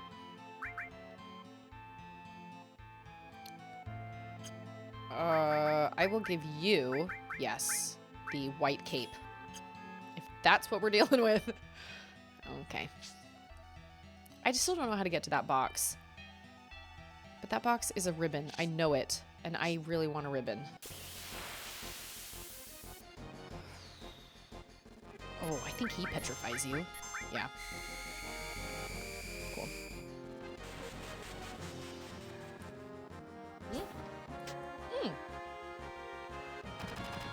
Wow, so he does all sorts of things to you. I don't really know what that countdown is, but makes me nervous. I should probably use magic, actually. Here I am, hoarding my magic. 12! Oh, no. I think he's gonna get petrified when that goes down. I don't think he's gonna die. Just in time. Just in time. Okay, wait. What are you installing? Unfortunately, had to cancel tonight. I just got a new hard drive. Oh, so you're not streaming tonight. Okay, that is good to know, or else I would have been looking. I thought about it, but my cable management is terrible, so I'm embarrassed. Well, I don't judge because I think my cable management would probably also be terrible, but... Oh, did I set Barrett's limit? I don't think I did. Okay, right. Attacks all opponents. That's what it is, right? Yeah, okay, cool.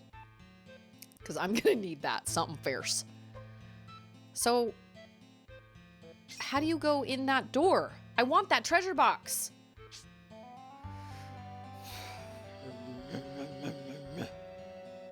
We'll fight a few more guys. And then... Good news, everyone! Oh. Scorpio! Hope everyone is having a healthy and fun week. Thank you so much for the... Thank you so much for your subscription, Scorpio. That means a lot to me. You shouldn't have. How's your sweet little nugget? How's everybody's little kiddos?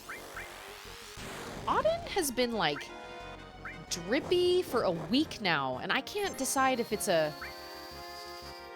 Oh, I don't want to do that yet. Oh, what? Oh, man, you've got to be kidding. Okay, fire. No fire.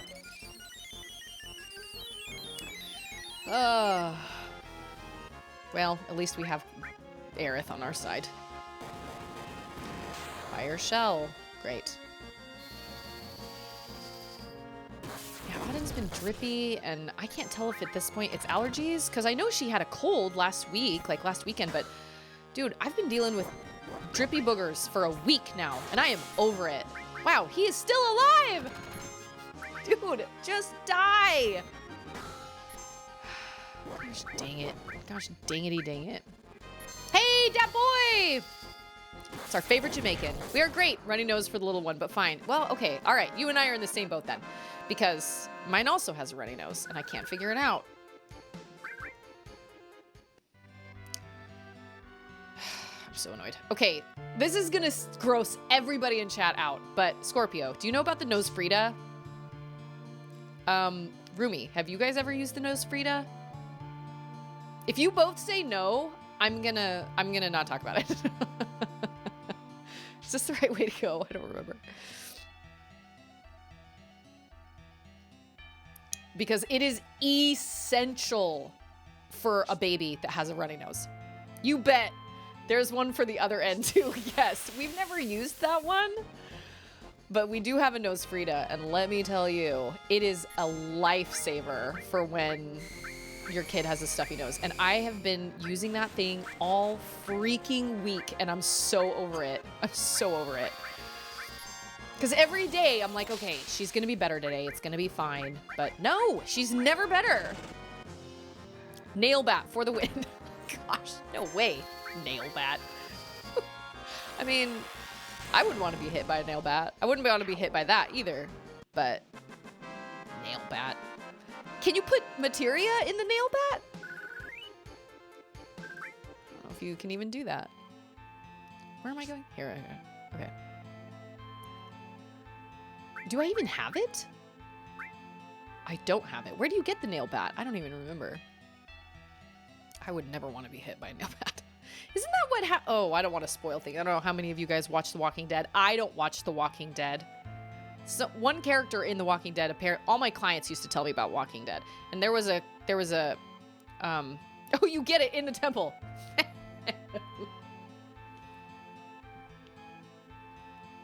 There's a bad guy that has a bat that has like tons and tons of nails sticking out of it. Let's just say Yeah, I didn't need to watch these shows because my clients gave me the whole rundown. They spoiled everything for me. There were times where I was like, did you ever think that maybe I wanted to watch that? Why you gotta spoil it? I had one client spoil the Avengers for me, but luckily it's been so long since that happened. I don't remember what she said. But she was like, oh yeah, no, something. I know, I was so... Yeah, I do. I have to check all the rooms out and I have to fall off the clock. Yes. I will scour. I will comb the temple. Yeah, there were times where I was like, dude, did you not know that I was gonna watch that or read that or, you know, like, what the heck, man? But with TV shows like that, I was like, no, I don't care because I'm not gonna watch The Walking Dead. Couldn't even handle Little Nightmares. Come on. Wow, that was a lot. Barrett! Way to go, my dude. Ice? Oh, oh. In the remake, I believe it tells you when you hit them with something that is a weakness. And that is helpful information. Clients, oh, what exactly do I do? So I used to work at a beauty salon. I used to apply synthetic eyelashes. I did it for about 8.5 years. Okay, I'm eating a Flamin' Hot Cheeto.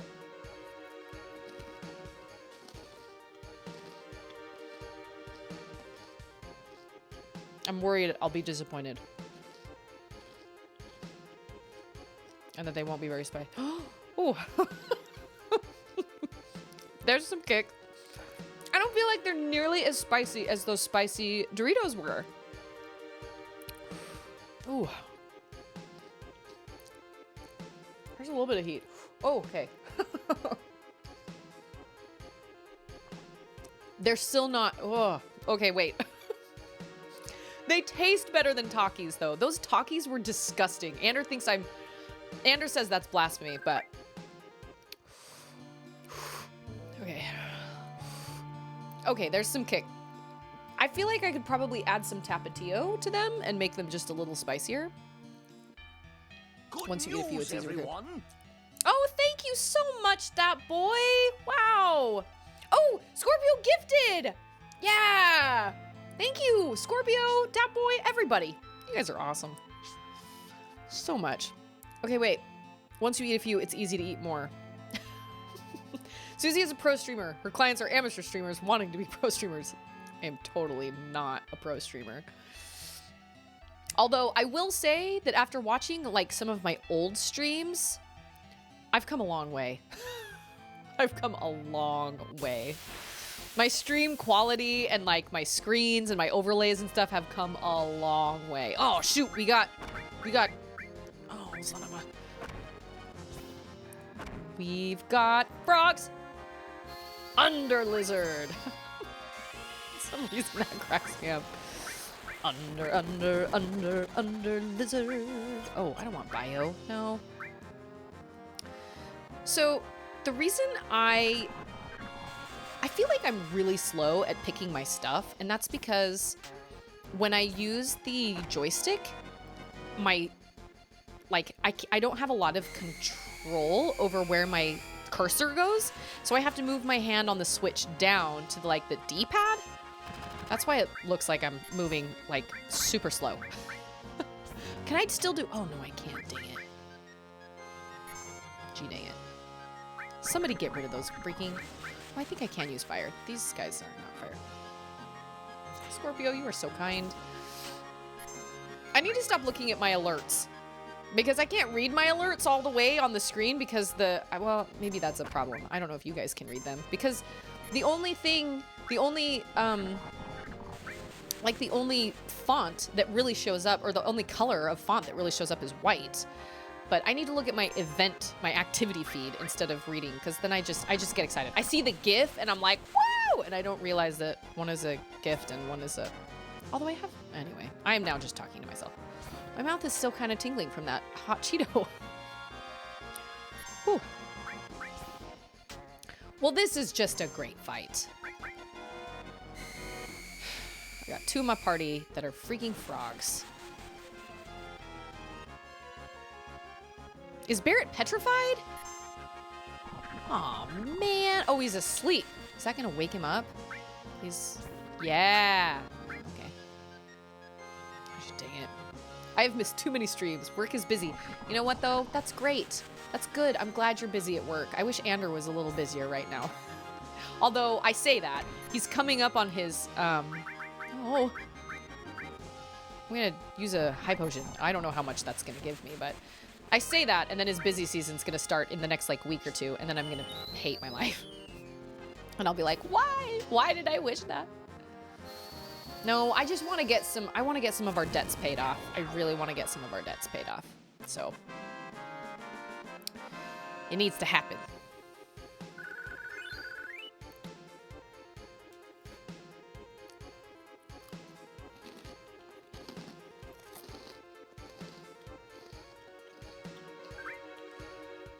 ASMR. Was that Aerith that just leveled up? Everyone. Oh, Rumi, that's so kind of you. Thank you so much. Yeah, you drink some water. Now Michael doesn't have to watch ads. Woo! Oh, that one was okay.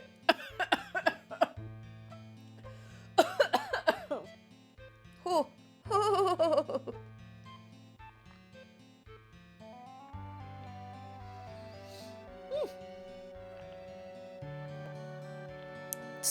The spiciness is not equal.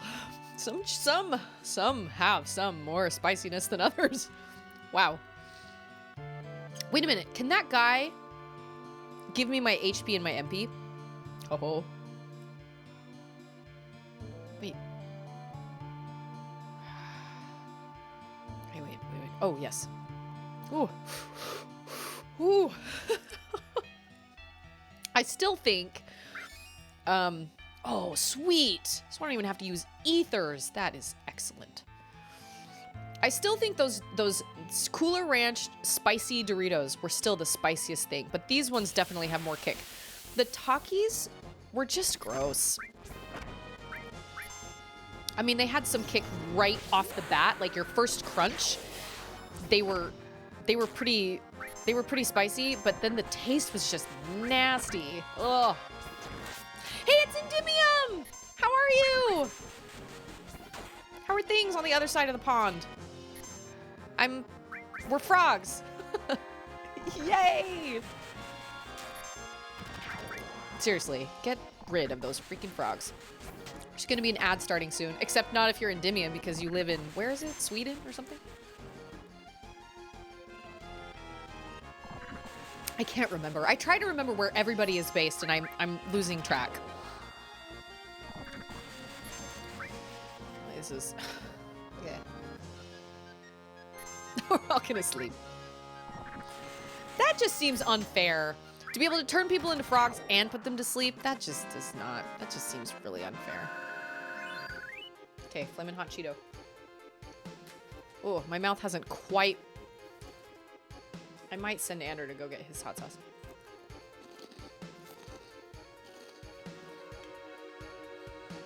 Working all day and cleaning all evening. Came here to relax.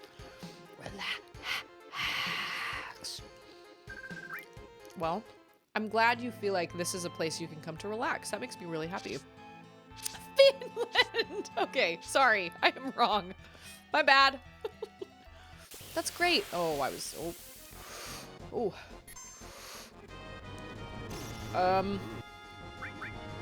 We'll do this. Fast. ASMR stream, new channel point. You know what? I've actually thought about that because, man, people freaking love ASMR. I am not into ASMR, but wow, there are so many people who love it.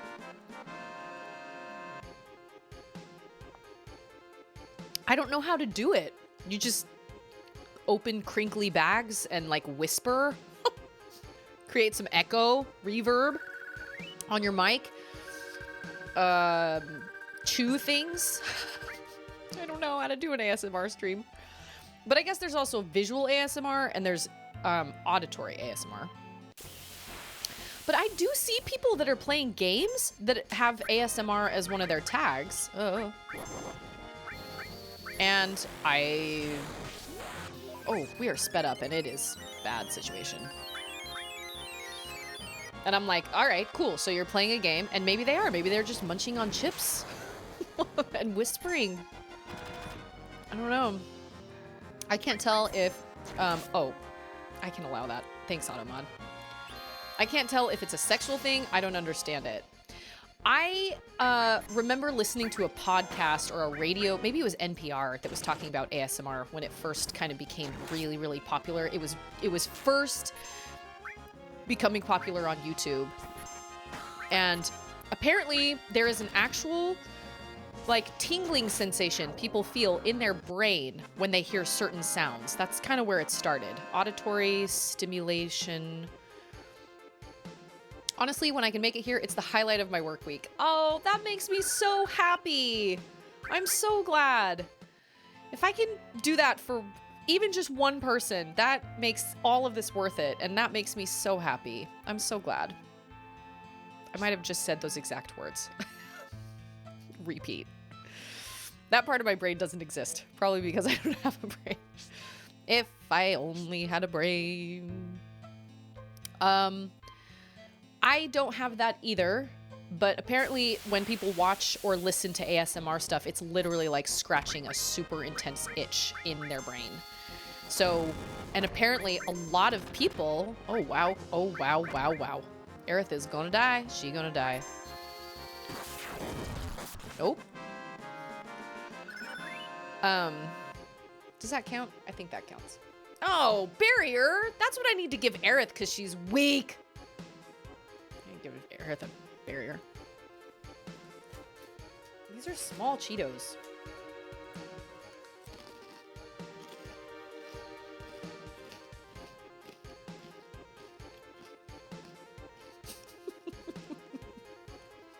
You guys don't like that. I can pull the mic away.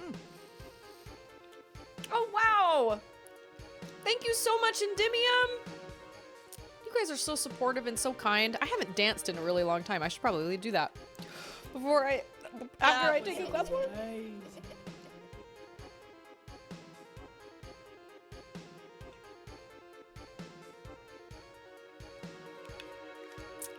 Okay, what dance should I do? I can do the Carlton.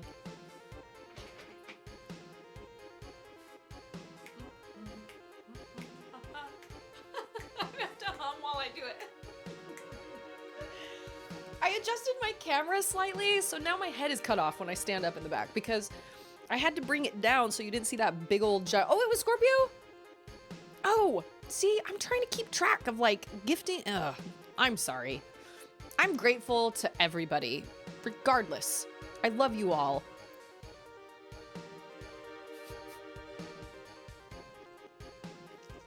You know what? Hold on. Oh, I did not do Get On Out of Here yet. I saw that in the Discord.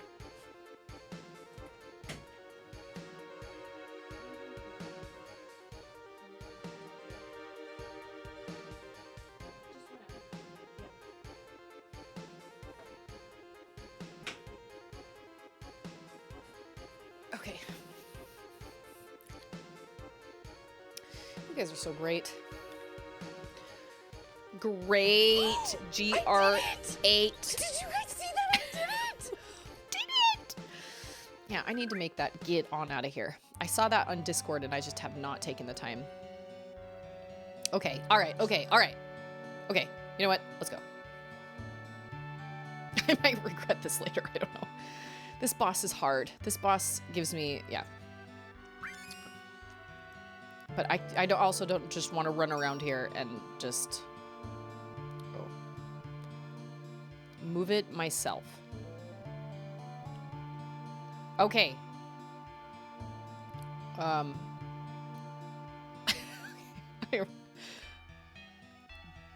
Oh, what? Dang it. Dang it. Okay, we're gonna start with this room, right here. It is time. We gotta go through all the rooms. Okay.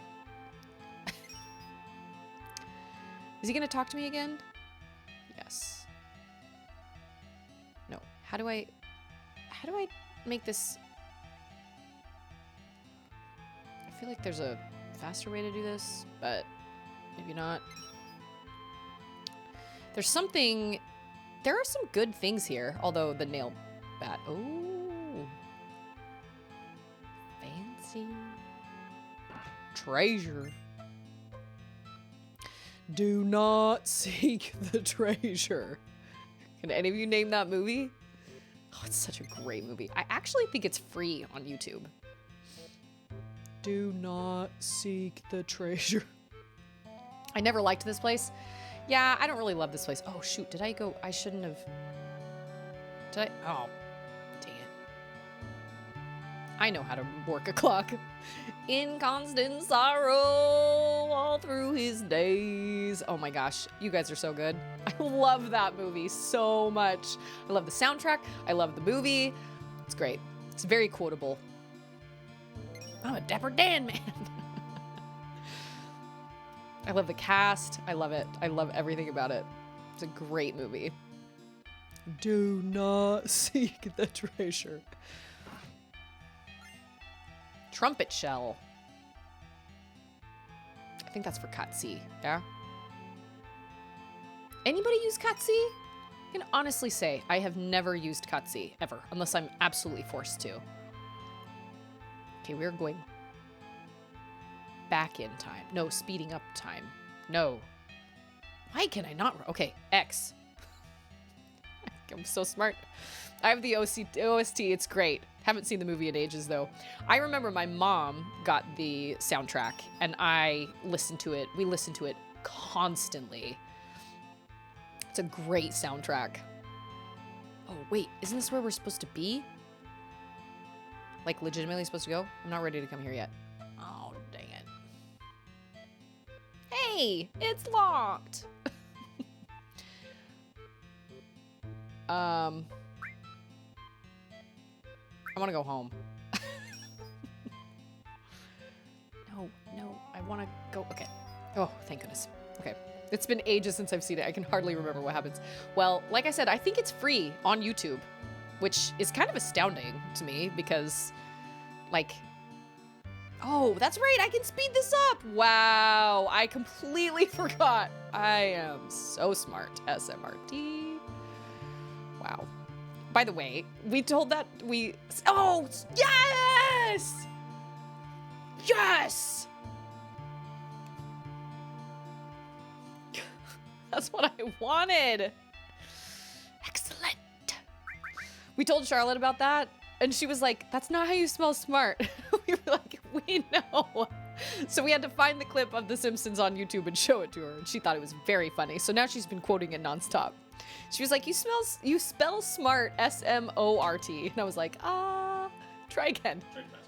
Try Tabasco? Oh, here's my baby. Hi, sweet girl. It's C Omega. Look at that Bobby. Hey. Yeah. Okay, Papa had to go potty real quick, so we're just gonna hang on to you for a second.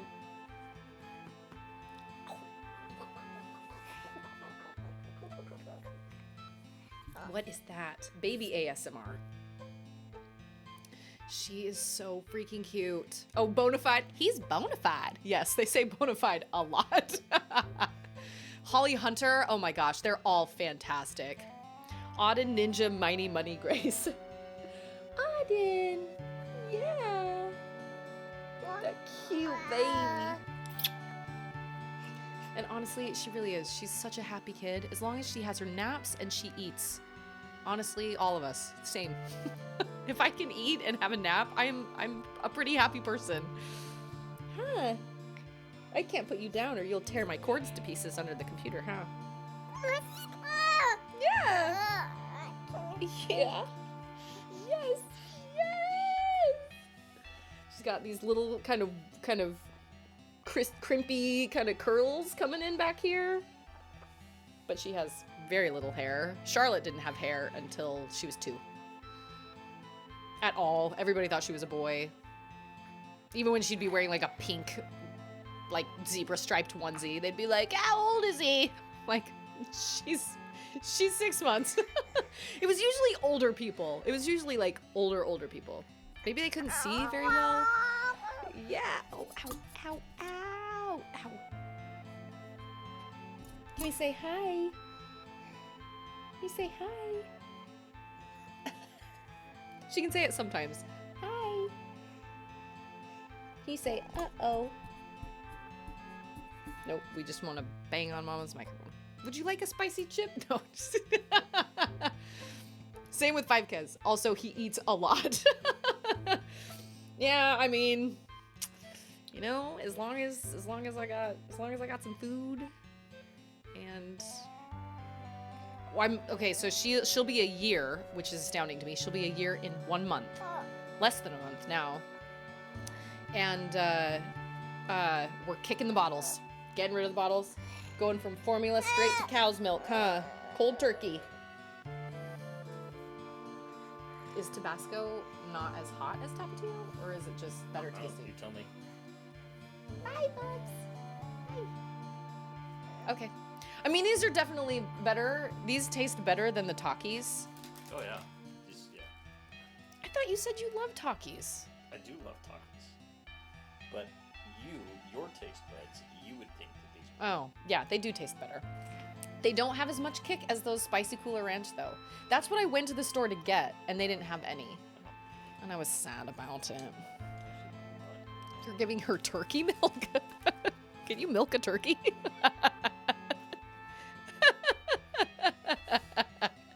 What is that? Wasn't there some movie where he was talking about milking a cat? Meet the Parents. That was it.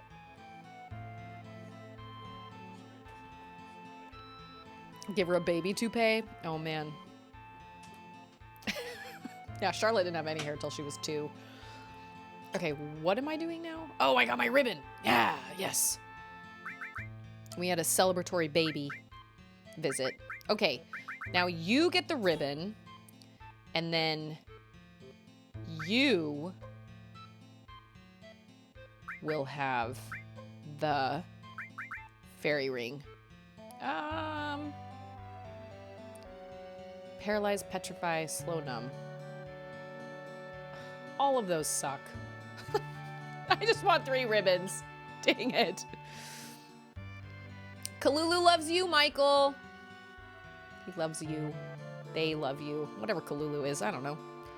I associate Kalulu as a boy for some reason, but it can be whatever.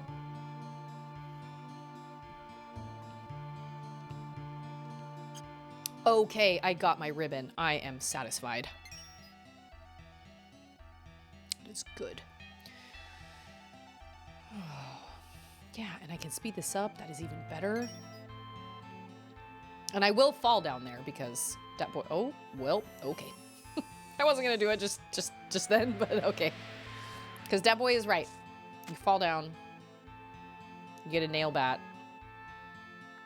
But I think you fight some super baddie. This feels like a battle! A back attack? That is rude. Oh, a side. Oh, no. Oh, okay. She did. Holy. What? Oh my gosh. Okay, okay, okay. Let's kill one of them and then we will bring Aerith back. Poor thing. She's just laying there. Wow, that was really bad situation. 280? Oh, and I can't use Quake. Great googly moogly. I feel like his just regular attack. Oh no. What? Oh my gosh! SOS! SOS! SOS! Work, work, work, work. Thank you so much, Rumi. Oh, okay, okay, okay. My gosh. Okay, okay, okay, okay, okay. Hold on. Hold on, Barrett. Everybody just hold on. Oh my gosh. my gosh, that was really close. Holy crow. Oh, snap. That's going to take my life way down. Oh, no, that wasn't so bad. Okay. Phoenix down on Cloud. Oh. Wow, wow, wow, wow. 355? He's going to take me down. This was a stressful fight. Wow. Oh, it's because it was the side attack? Yeah. Okay, okay. Let's bring her back. Maybe. Oh. I really want to use Barrett's limit, so let me use Barrett's limit. Okay, okay. Crisis averted. Maybe. Maybe. Oh, Satellite Beam is the best. Okay, that wasn't as bad. Do it. Do it, Barrett. Oh, let's speed this up. What? It didn't kill him? You've gotta be kidding. What? Okay. This boss is gonna kick my trash. All right, we're gonna do a Flamin' Hot Cheeto with a little bit of Tabasco.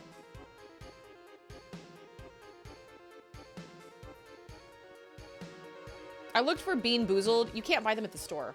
I think you have to order them online. Okay, I don't want... I've never... Whoa. I've never had Tabasco sauce before. Ah! Doesn't taste... great. Oh. And I get a nail bat. Okay.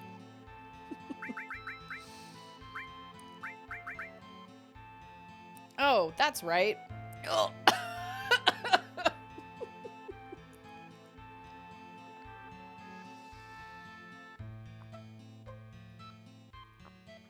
Woo. Woo. That's right. It has like a lot of attack, but you can't put any materia on it, so it's gonna be a no for me. Oh, this is the door you come out of that you couldn't go back. Okay. I see. Oh, crap. Dang it. Oh, nope. Oh, because he has a ribbon. That is fantastic. Oh, but he's dying. Okay, hold on. Oh, and he can't turn into a frog either. What the heck? Why can I not attack that frog? I'm annoyed. Take that! How about you?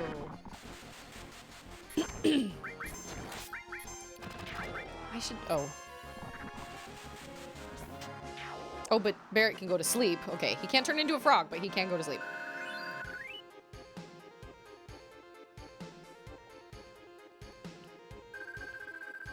Impaler. That sounds promising, but I don't know what that is. Oh, it is not a weapon. Changes one opponent to a frog. Okay. I still have tingling on my tongue. I gotta find those spicy Doritos because those were great because they weren't so spicy that I couldn't handle it, but they definitely had kick.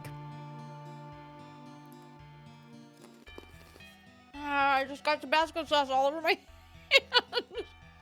Oh no. I guess I should just lick it off.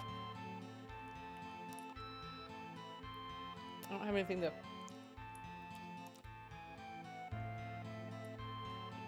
Oh.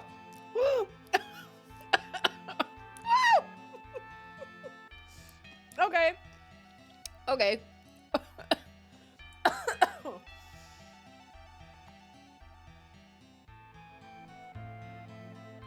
Apparently, I should lick Tabasco sauce. Wow. Oh my gosh.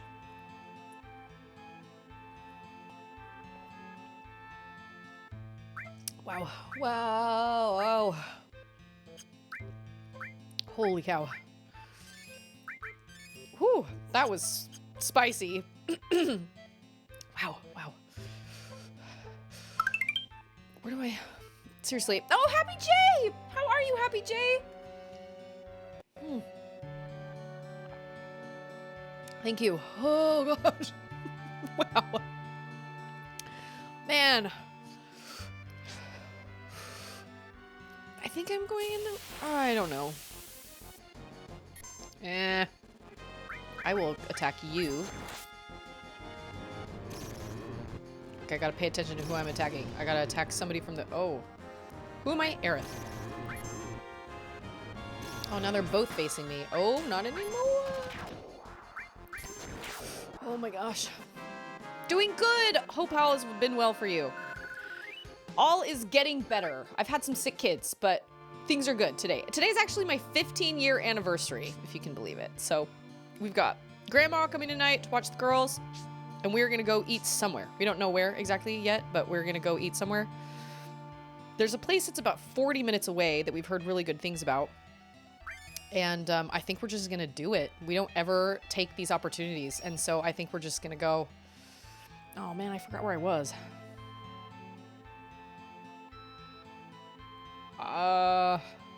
Maybe. Oh no. Thank you.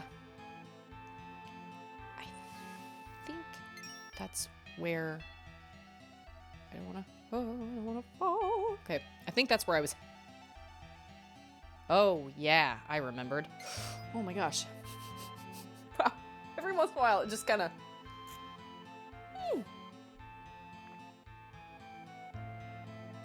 Ooh. Tabasco sauce. Okay. Nope, no, that is not what I want. So, Natafan showed up a couple streams ago, and I don't know if you remember Natafan from Twitch Sings, but he was saying he had just had a conversation. Oh, I'm gonna fall again. I don't want to fall again. He'd had a conversation with somebody who seemed to think and who seemed to believe, or seemed to be under the impression somehow that Twitch Sings might make a comeback. Honestly, I wouldn't be surprised either way. I wouldn't be surprised if they brought it back because it was so loved and they obviously, and it was really successful. But I also wouldn't be surprised if they were like, yeah, no, those are rumors. Nope, it's not gonna happen. Because I know copyright is a mess. Yeah, I mean, everybody's feeling okay. Oh, okay.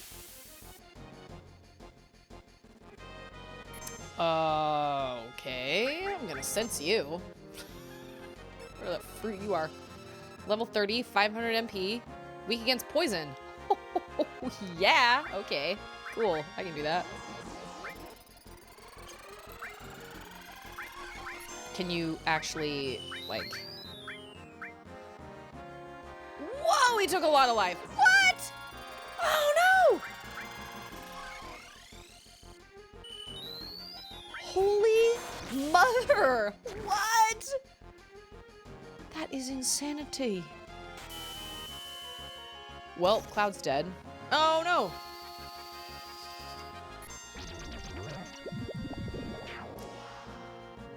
Whoa! That is cool. I have never actually sensed those guys before. I should sense more often. I have mixed feelings about it. Part of me would love it for a turn, but part of me doesn't miss it. Really? Can you explain why? Not that I'm saying you're wrong or bad or anything. I'm just curious because I know you really, really loved it. That is so interesting. But you know what? I guess I can kind of understand that too because I think there is some pressure when it comes to Twitch Sings, and I can't quite put my finger on it, but I do kind of understand that.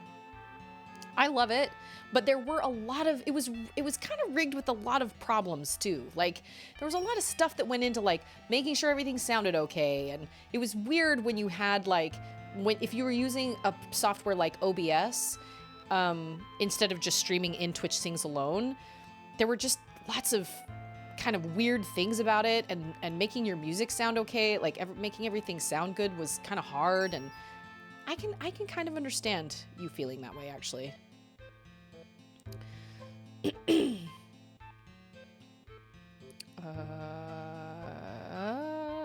Yeah, we're okay.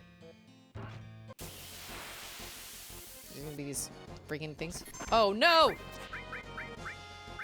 Fascination. Crap. Get her, Aerith. Jezami? Is that what her... Oh, shoot. Oh! Oh, no! Oh, man. Everything is happening so... Oh, Zero. Okay.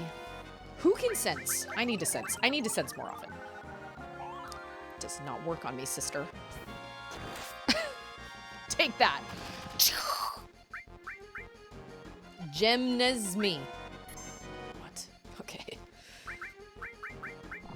Did I do Quake on them? Oh, that's why ice didn't work.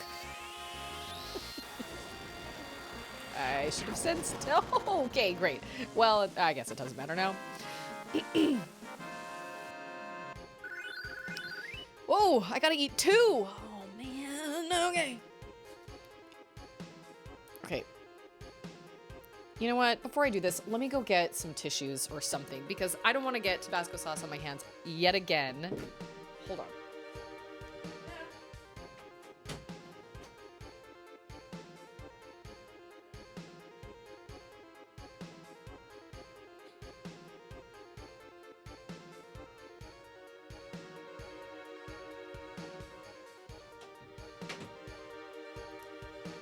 Ander is in there watching fishing, and he's on the phone with somebody talking about the fishing they're watching.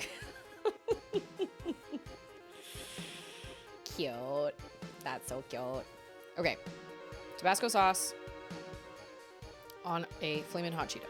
Because that was spicy. Wow. Ah! Oh!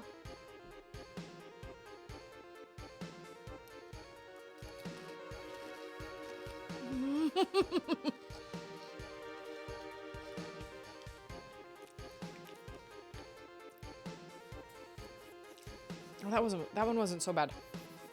Wait.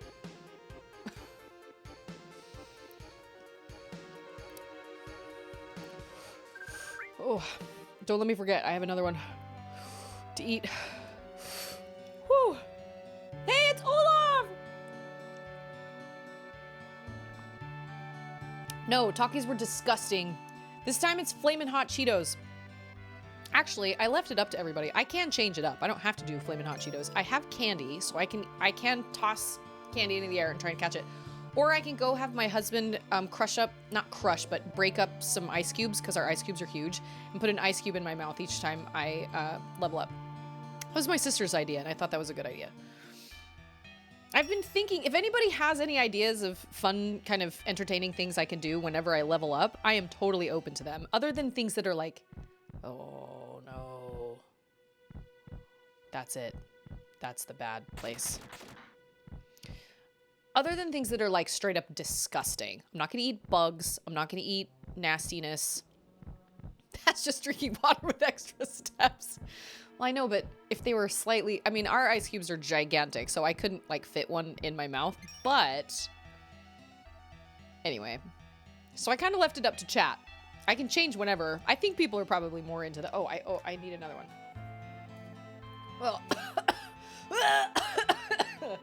Whew. Whew. But see... They don't have quite as much kick as I wanted them to have, so I'm putting just a teeny bit of Tabasco sauce on them as well. It doesn't taste great, but it does add some kick. Oh gosh, that was more than I... No. Oh.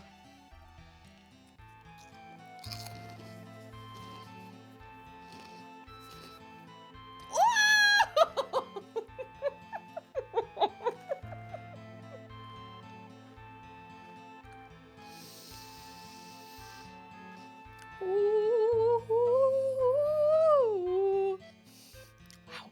Oh, wow.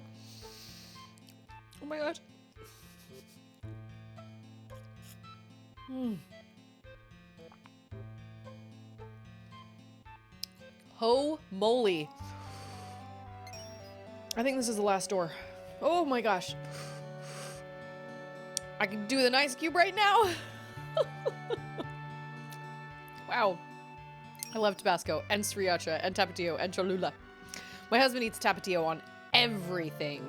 Everything. Mm. Okay, so do you watch the show Hot Ones? Where he interviews people and they eat increasingly hot wings. There's a hot sauce on that show called Da Bomb, and that's usually the one that knocks most people off their feet. Like most of them do pretty okay up until that point, and then all of a sudden, Da Bomb is the one that just like totally wrecks people. You haven't seen it? Oh, it's great. You can watch all the episodes on YouTube. So it's this guy who interviews celebrities, but with each question he asks, they eat increasingly hot chicken wings. And so he's got them all lined up on the table in front of him, and it starts out with, pretty hardly spicy at all, and then it goes all the way up to, what is it, like 1 million Scoville units, or maybe even more? I don't remember. But Da Bomb, I think, is like 4 from the end. And that one is where people just get totally wrecked.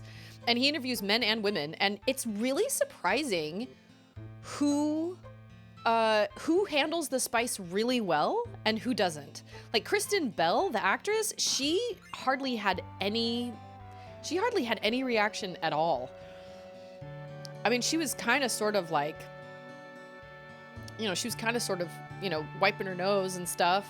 But then you see people like little Tom Holland, who played Spider-Man, who was like, oh my gosh, like wiping his face. Shaquille O'Neal, he's interviewed so many people. It's become really popular. And I got my husband Da Bomb hot sauce for Christmas. And he really likes it, but he since he eats tapatio on literally everything, and I'm supposed to be paying attention. I'm good. How are you? I mean, I'm eating spicy Cheetos. So I could be better, but it's okay. It's fun.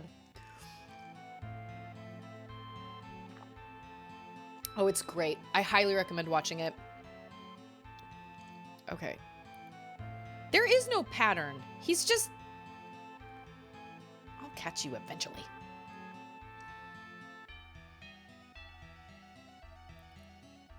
What? He went in the same door I did. Wait, did he? Wait. I better not slow this down. I need to actually pay attention to what's going on.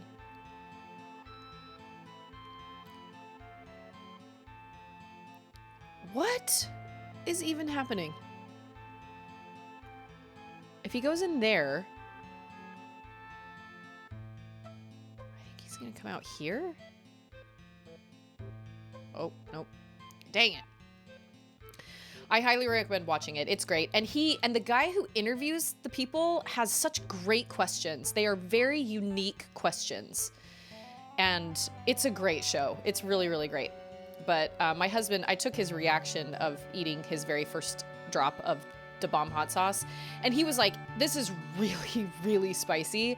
But he didn't have nearly the type of reaction I was kind of sort of hoping for. Like Shaquille O'Neal's reaction is great.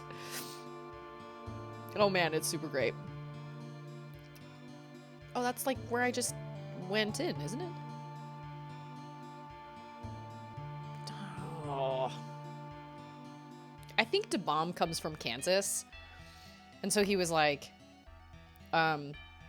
this is Da Bomb hot sauce. This comes from Kansas. It's X amount of Scoville units. And Shaquille O'Neal's like, he was like, Kansas.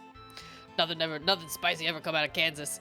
As he's eating the chicken wing, and then all of a sudden, he's down, he throws the chicken wing away, and then he looks at the camera and he goes, oh, Kansas, and grabs the gallon of milk, and he goes, I apologize, Kansas. It's very funny. And then from then on, he's just sweating. It's great. It's a great reaction meme, actually, his face. Okay, where is he going? Oh, he just went in that way. That's where I just went. I'm sorry. Correct me if I'm wrong, but isn't that where I just... I am so confused. I love it. He didn't suffer enough for you. I wanted a reaction, man. I wanted the kind of like, oh, yeah. I wanted that because I wanted to find something that actually was like intense enough for him. I will say he doesn't love the flavor because it's habanero, and he doesn't love habanero, but he loves the kick. So he eats a drop or 2 or 3 on everything he makes. But, oh, I can jump? Okay. But I did. I wanted him to suffer, man. I was like, come on.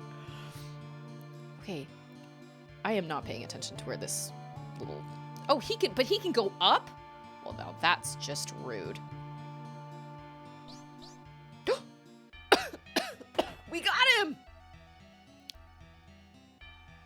Oh, that's amazing. Guys, I have a feeling that this boss is gonna kick my booty. Like, a lot. And I am sad about it. Oh, no.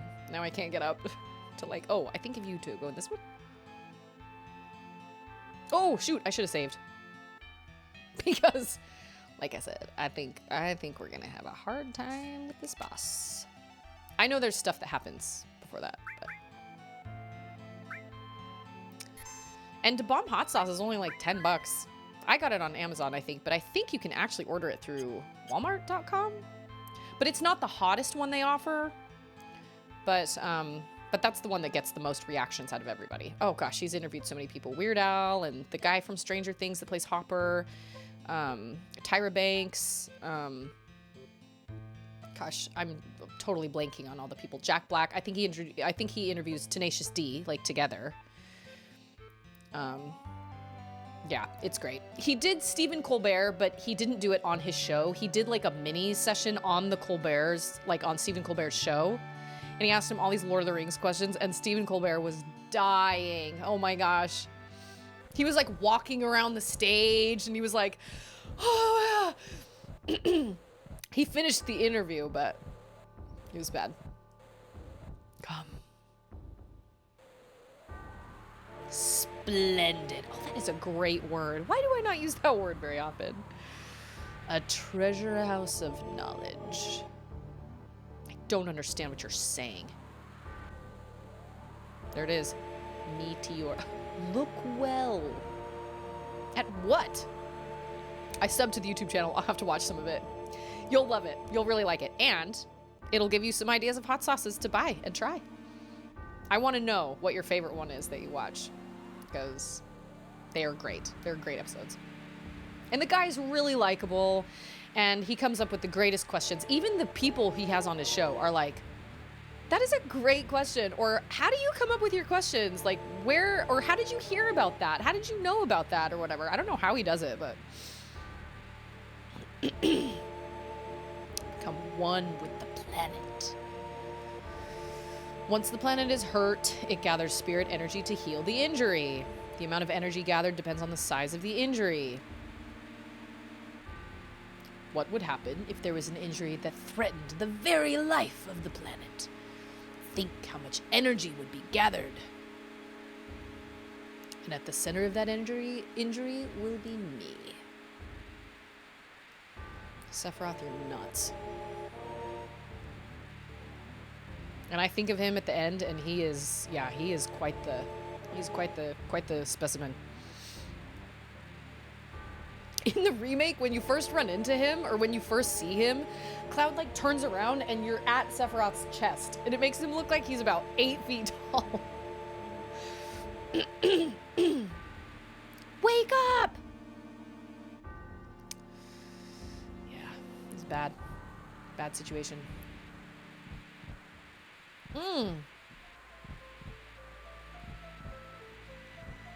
That's right. Doesn't he like take him over or something?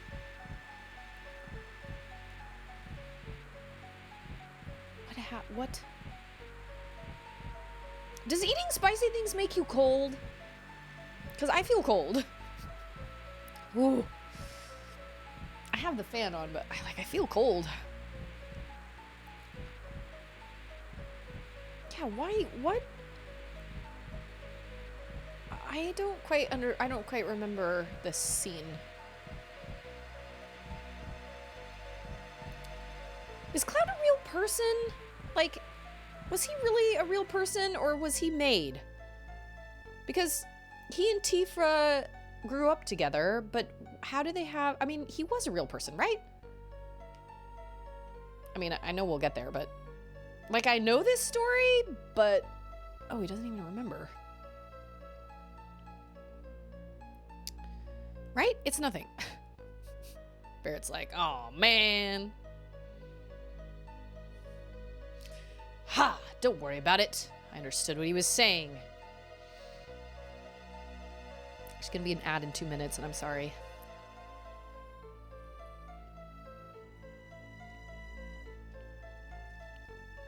Okay. Meteor. Yep, it's gonna come hit the planet. What? I like how I looked around my room as if my room was shaking, not my screen. Whoa, wait, are we fighting something? Oh no!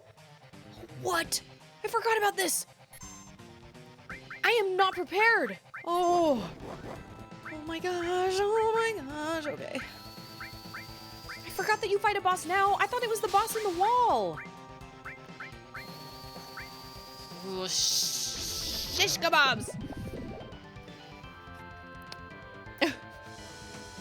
Huh. What? I'm cold. Does eating spicy things make you cold?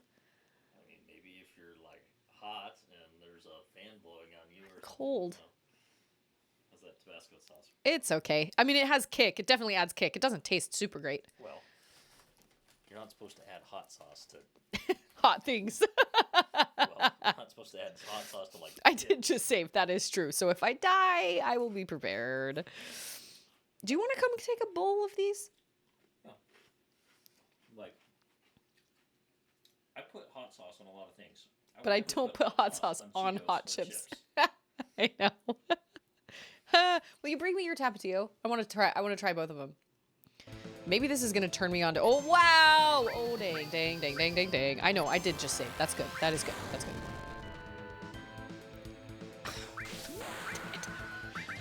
All I remember... I don't remember this. I just remember the boss that comes out of the wall. Ooh. Maybe this guy's going to hand my booty to me.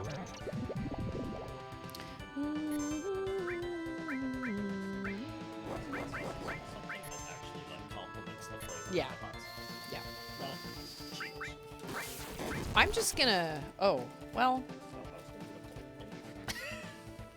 I don't... Okay, wait. Wait, ice? He's red. Does that mean he doesn't... Oh, crap. I am not making sense. Oh, that's what I thought! Dang it! Oh, man. Gee, dang it, gee, dang it, gee, dang it. Wait, did I give somebody... Yes! It was good. Oh, no. This is bad. Okay, Aerith, heal all my people. Oh. I didn't realize there was a boss.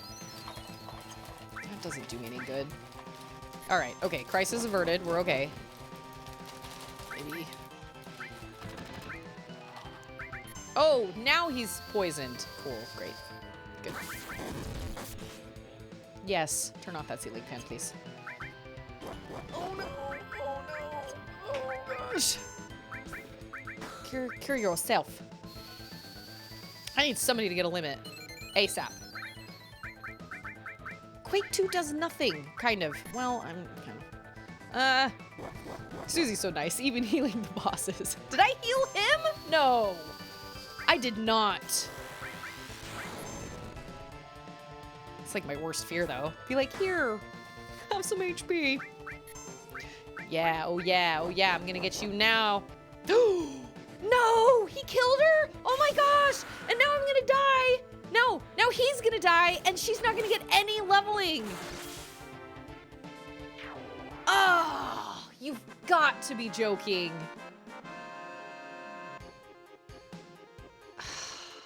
Do I redo this fight? Oh, what? But she gained Seal Evil. Okay. I did with fire too, that's true. Gosh dang it. Well, that's what I thought. He did an ice move, so I was like, oh, he's red. Maybe they're throwing me off here. Do I redo this fight or do I just... No. Although if she died in this boss fight, she is definitely gonna die in the next boss fight. Crap.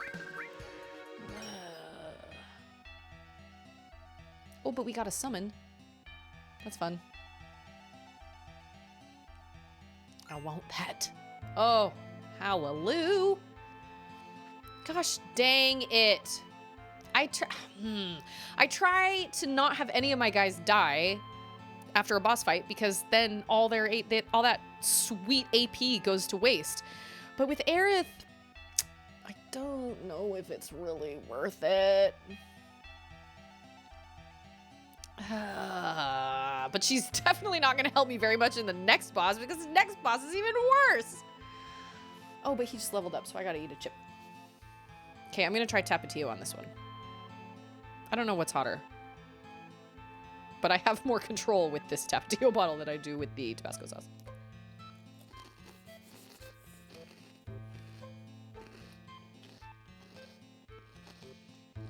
Gosh dang it. I don't know what to do.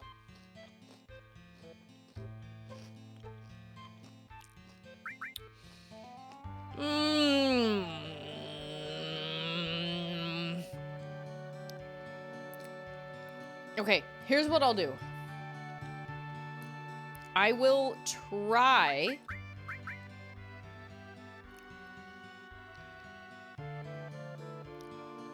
Well, oh no, but you're gonna... Oh, wait. No, you do have the opportunity to save. I was gonna say, I'm gonna try this next boss. And if... Well, I guess I don't have to save. I'm gonna try this next boss, and if I... Oh, dang it. I don't know what to do. Because she could really use some leveling. How far is she? Oh, that wouldn't really help her that much. All right, fine. We're just gonna keep going. Mind you, I could fail miserably. Okay, if worse comes to worse, thank you for being here, Endymion. You have a lovely evening as well. I always appreciate you being here. Thank you so much. If worse comes to worse, I can always start all my people off with their limits. It's one of the nice things about the Switch is you can, like... Oh, I keep doing that. That is not... Like, that is not... Oh, no. She has cure. 2 for everybody.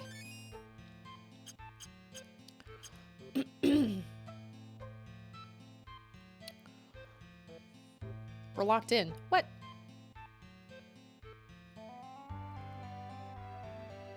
Oh, I forgot about this.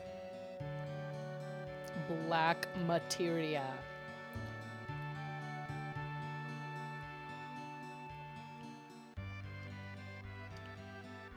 Shake it?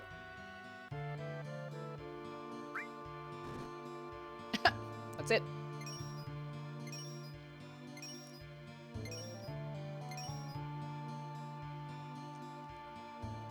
The temple itself is the black materia.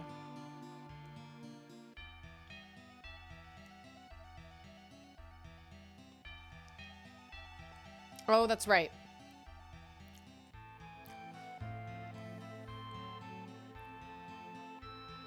You can only answer the puzzles inside the temple.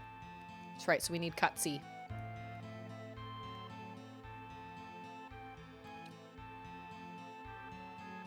Flunkies. It's a good word.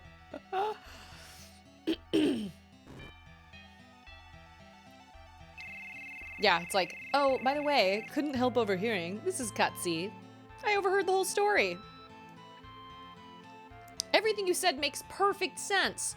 Building that is a materia that gets smaller each time you solve a puzzle while you're inside it. Perfect sense.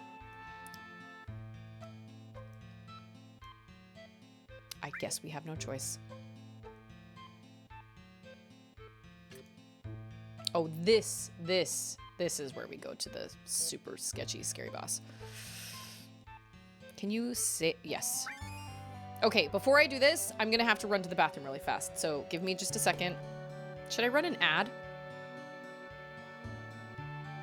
I know one just ran, but I'm gonna run a 1-minute ad since I'm going to the bathroom anyway, because then it'll put us back at 45 minutes ad free. So I will be right back. That way nobody will miss anything.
This room smells like Tabasco sauce. It's a small office, but now it smells like Tabasco sauce. Okay. I am prepped and ready for the beast in the wall. Maybe. You know what I'm gonna do? I'm gonna save my game here. And then, just in case. Because, hold on, I need to do some...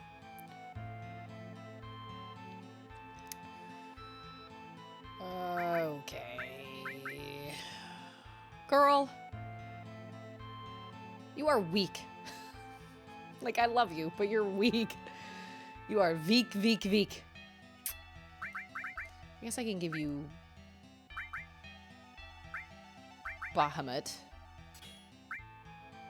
Gravity. Oh, she has barrier. Oh.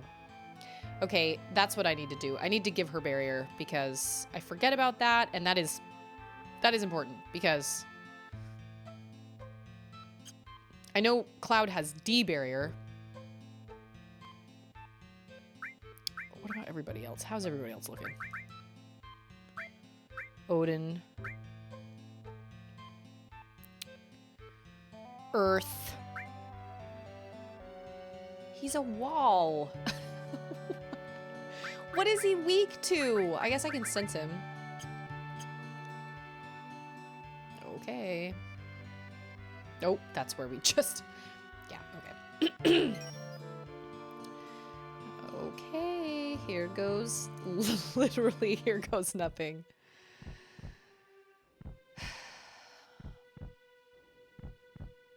Okay. It's warm. This isn't good. It's like a xenomorph in a wall. Okay, all right. What is he? What is his name? I'm gonna sense you. Oh my lands. Demon's Gate. 10,000 MP. Not weak to anything. Okay, cool. Well, we're just 56. Well, I mean, he's a wall. Okay, hold on, hold on, hold on. Oh, gosh. Aerith, heal everybody. Oh, man. Magic, Quake, did nothing. Oh, I need to give her barrier. That's what what I need to do. You just need to use some. No, she's dead. Oh, I was afraid of this. This is what's gonna happen. Oh, this is gonna be bad. Bad situation. Do it. 120? What? But why? So what? Is he not weak to Matt? Oh, I guess I could have done life on her. Holy moly. Is he not, like, is he not weak to magic? He must not be.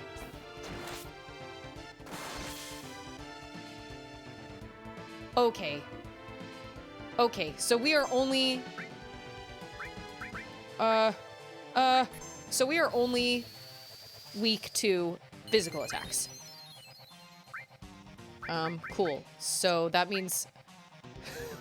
that means Aerith is, like, out. No, wait. Doesn't she have Bahamut? She does have Bahamut. Oh, all my guys are gonna die. Crap! Oh, man! Gee, dang it! No. Oh my gosh. Oh my lands!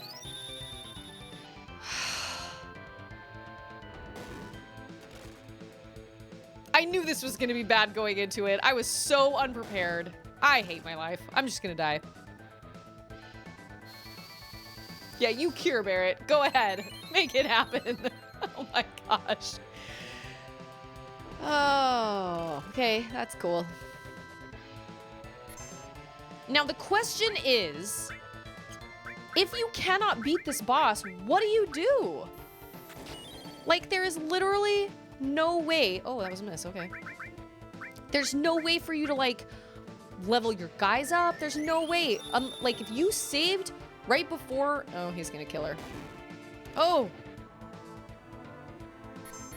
Well, at least he has his limit. Oh, shoot. But if he dies, then Cloud won't get that... Oh, I hate everything about this. Everything. Oh, no. He's not dead. Why would I think he would die?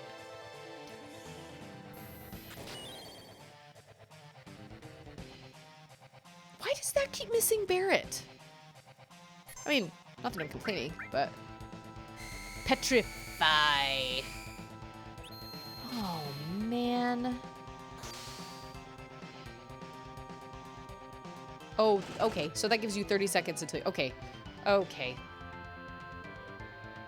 This is just the worst. There's no point. Ah! Yeah, okay. Cool. Great. That was good. Okay. So I mean, realistically, the question is, do I go back to the temple and level up and grind a little bit so my guys are a slightly higher level and then fight the dragon again and then fight the Demon's Gate? Or do I just try the Demon Gate once more now that I know he's pretty much not weak to magic at all?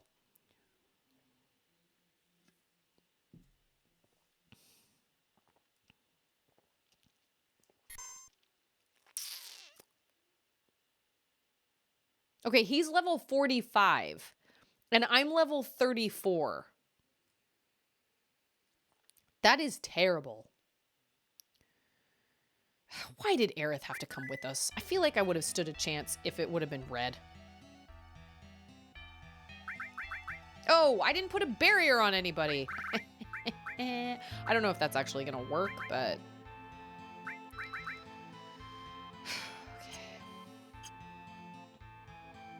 Okay. Like I said, if worse comes to worse, I can go in with all my limits, right?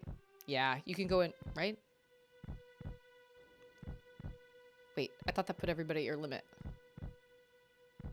Maybe it doesn't. Okay, we're gonna try this again.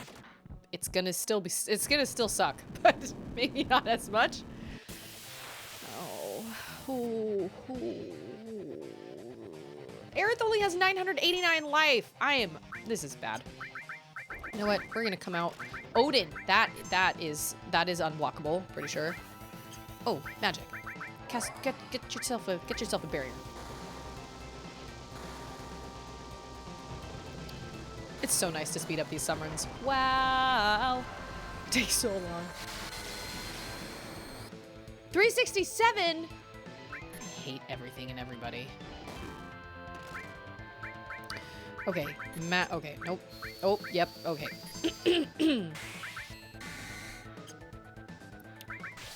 So we're just using our, okay. That was good. That was like the same amount. Dang it! Gosh, okay. Oh no. Oh, I should have done, oh dang.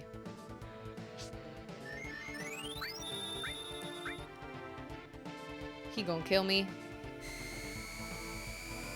Oh, and then she's gonna become petrified. Oh no, she can't be petrified. That was smart, Self. That was smart. You know what? What? Oh man.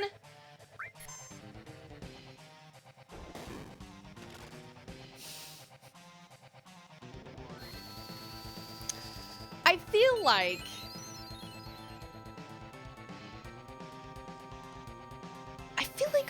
all of them should be on the back row. Maybe.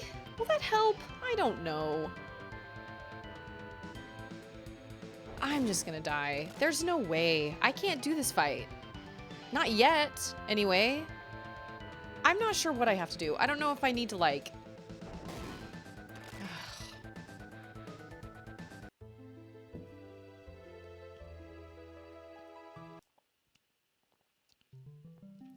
I don't know if I need to run around and grind more. I mean, I am pretty far beneath him.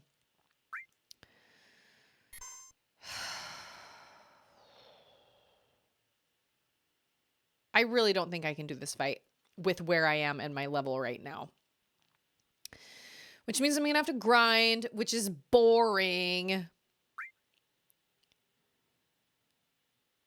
Okay.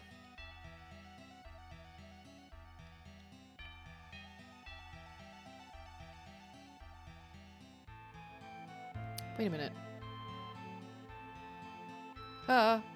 Okay, wait. We haven't gone in there yet, right? Like, I have not fought that red dragon yet, right? Move, out the way. Yeah, no, I'm not ready to go back in there yet. Okay. I'm gonna have to do some grinding. Because there's no way. I knew it was gonna be a struggle, but I didn't realize it was gonna be quite that big of a struggle. I am not in good shape. I gotta level my dudes some. I've gotta level them all maybe 5 levels, maybe? 34? Gosh, yeah. And Aerith is 29? Ugh. Why does she have 10 to 1027? When originally she had, like... I am confused. Yeah, she needs all the luck she can get. Now, if I put everybody on the back row, will that help people not get hurt as much by his physical attacks? I really don't know. Is he weak to fire? No, he is not. I think that gives him life. Maybe? I can't even remember. Oh, that fight was terrible. Like, I am almost, like, shame-faced at how dismal that was. Wow. Ugh. Fire shell. That was so bad. Wow. It doesn't help that I knew Aerith was going to be coming with me, and yet I still didn't really, like, do any sort of leveling with her or anything. I was like, I'm sure it'll be fine. Oh, no, no, no. How wrong I was. Ugh.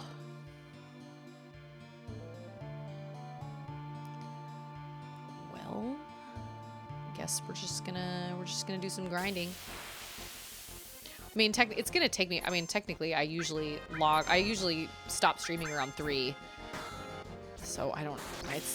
Those bosses are definitely not happening this stream because I gotta level my guys. I'm too weak, and I'm sad about it. Is there something that makes you get more experience? Oh gosh, that was nothing. We're gonna be here a while. Boo, boo.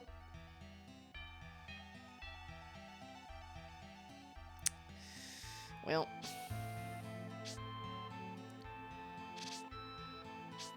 You'd think that they would give you somewhat... I don't know. These baddies really don't give you very many, like a lot of AP either, or experience either. Oh, 820? Well, no, it's still gonna take a while. Boo. Even sped up. Dang, I wish I would have known that, or I would have done some grinding off stream. Oh, I hate these ones. I don't like the frogs. Maybe we can just wipe them all out in 2 spells. Oh, well, okay.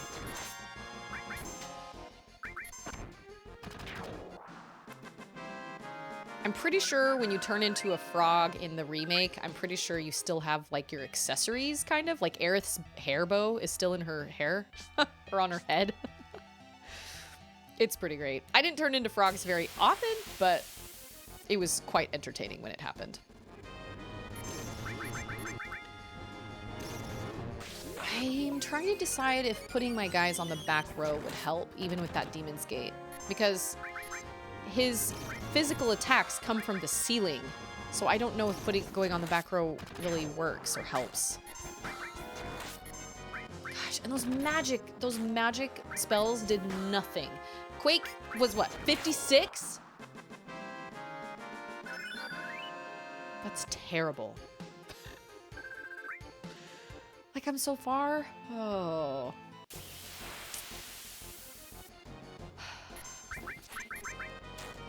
Oh, there are frogs. Dang it. Well, at least 2 of my party can't be changed into frogs at this point. That's nice. And I can speed this all up so it doesn't take forever. I know there are people out there. Oh, did I not eat a chip for Barrett's level up? I don't think I did. Honestly, Tapatio was not as spicy as Tabasco sauce. But Tabasco is messier. Ander told me to put some Da Bomb hot sauce, and I was like, no way. No way. I think I told you all the story of when I ate that super, super spicy pepper from our Chinese takeout. He was like, it's probably a good 10 levels above that. And that spicy pepper made me want to die. So, it's going to be a no from me.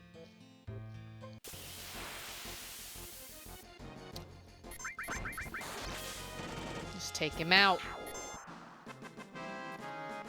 Gosh, I should have leveled before I even got here. Whew.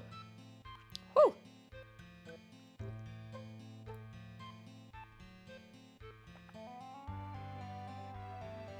How's my... Oh, okay, we're good. So we're just running around, grinding.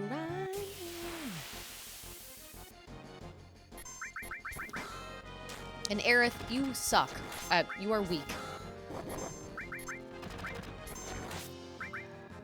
I mean, like, I love ya, and I know you save us all at the end, but goodness. But then again, I guess I haven't really given...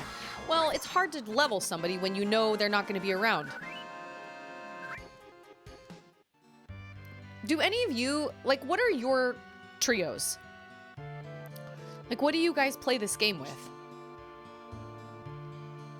There are people in on every character's team. Like, I've met people that are like, oh, I only use Yuffie and, you know, whoever or something. And I'm like, really? I honestly only use Yuffie for the, like, Wutai side quest, and that is it. Yuffie drives me nuts. I don't even know if I'm pronouncing that correctly, but...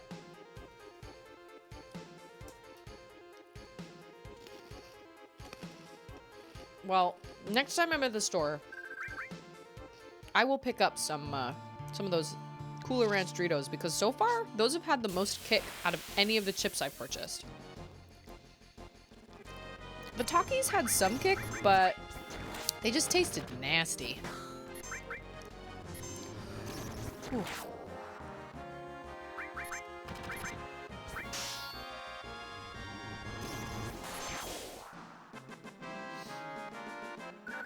Man, I love that ribbon.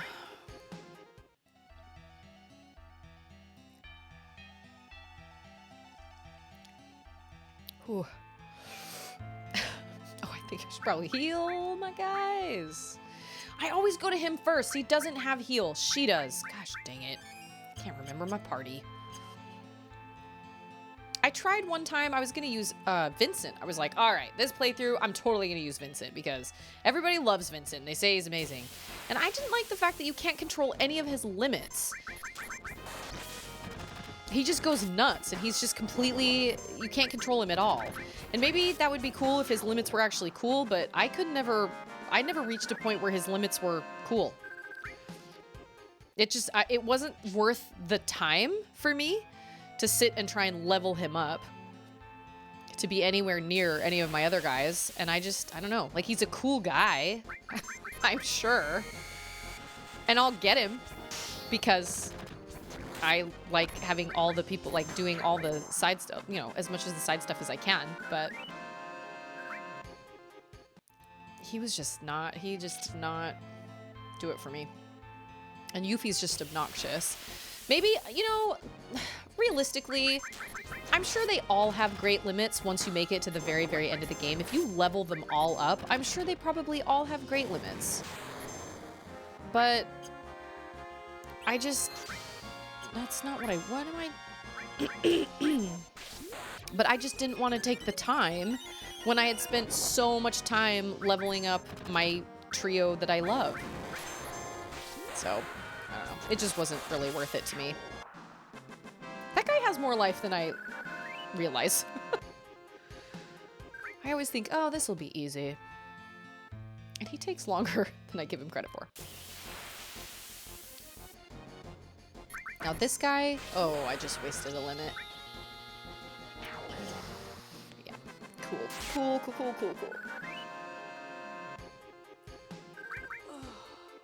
Oh, a remedy. Doesn't that pretty much cure, like, any status effect? I think it does. I forget about items.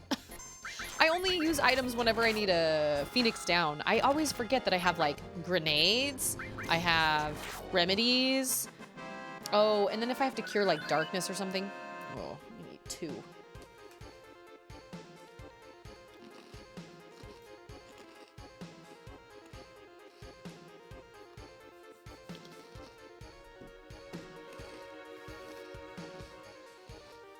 It's weird. I've always been scared of spicy chips. And honestly, I'm surprised at how not spicy a lot of them are. I've always been like, no, I'll never eat those. I'll never eat spicy chips. No way. I'm scared. And Ander was like, man, I've been trying to get you to eat spicy stuff for years. And now all of a sudden you'll do it because of your viewers? Apparently. Ooh. Ooh.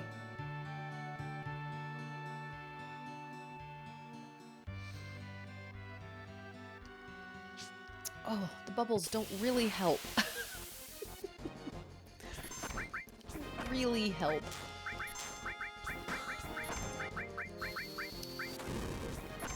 Oh, this is gonna take forever.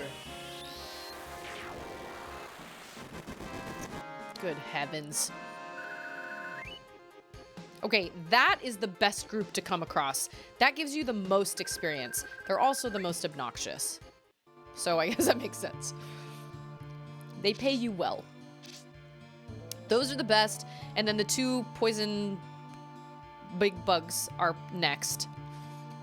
And then the big super guy on a hog or whatever. And then that dumb dragon.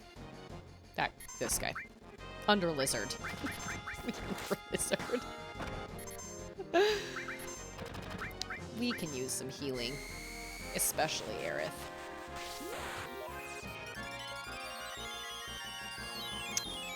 I mean, at least her life is going up. But I mean, Barrett has 2,000 HP. Oh, I'm not paying attention. 440.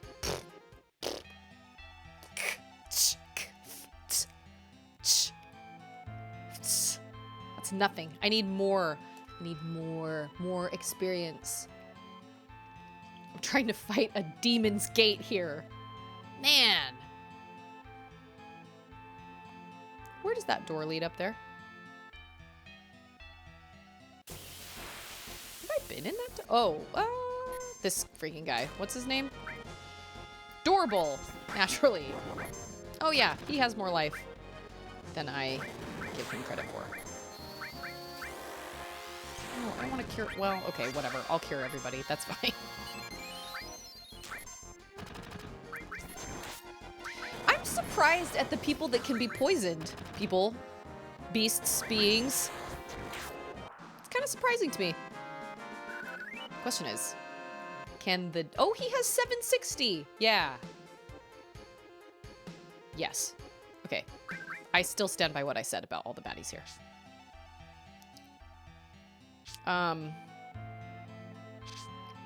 What is in this door?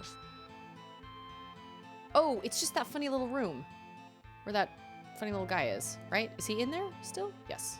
Okay. Oh, I guess I might as well rest. Oh, that's right. And I can buy stuff like Phoenix Downs, which I clearly need a lot of.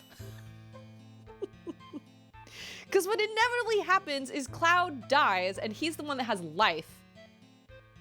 I'm certainly not going to give life to Aerith because she dies too. Ugh. Hyper, no.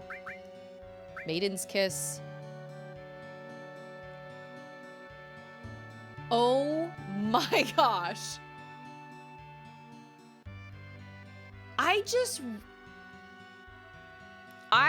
just realized why the cure for a frog is the Maiden's Kiss. I have literally never put that together before. I was today years old. Wow. Oh my gosh. Oh man. I am so smart. SMRT. Wow. Yeah, I've never thought about it. I've always been like, Maiden's Kiss, that's weird. But I've never made the connection between the Maiden's Kiss is what cures frog. Wow. I guess I might as well save because... Wait, what? Yes. No, I want to save. Wow. It's kind of like when I learned what Phoenix Down was. You learn something new every time you play through this game. New details, maybe? Wow, I feel very sheepish. Like I said, I rarely ever use items. I never use items. I'm just like, oh, you're a frog? Well, if we're fighting frogs, you're gonna become a frog again. So whatever. I guess it doesn't really matter. I'm not gonna use a Maiden's Kiss to change you back to a human if you're just gonna be changed into a frog again. That's dumb. And right now, 2 of my party can't be changed into frogs, so... I missed that. Did he actually get hurt by fire? Oh, no, I don't think he did. Bio 2, maybe? Ooh, 500. This problem with speeding that up. I can't see what's happening. You know what? These are really not that spicy, so I'm gonna try catching a Reese's Pieces. Okay. Are these Reese's Pieces? or Reese's Pieces. Because I cannot tell you, I mean, they're Reese's Pieces, obviously. I cannot tell you how many people I have met, adults, that say Reese's Pieces. Reese's Pieces. And I love them as people, but I'm like, they're pieces. They are pieces. Reese's Pieces.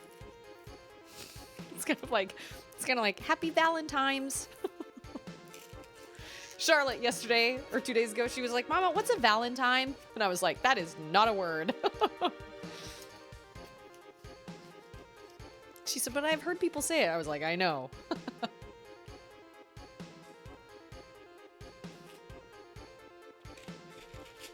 Okay, I'm going to try and catch one in my mouth. This music is pumping me up. Dang it. It's far away. I'll get it in a second. Okay, ready?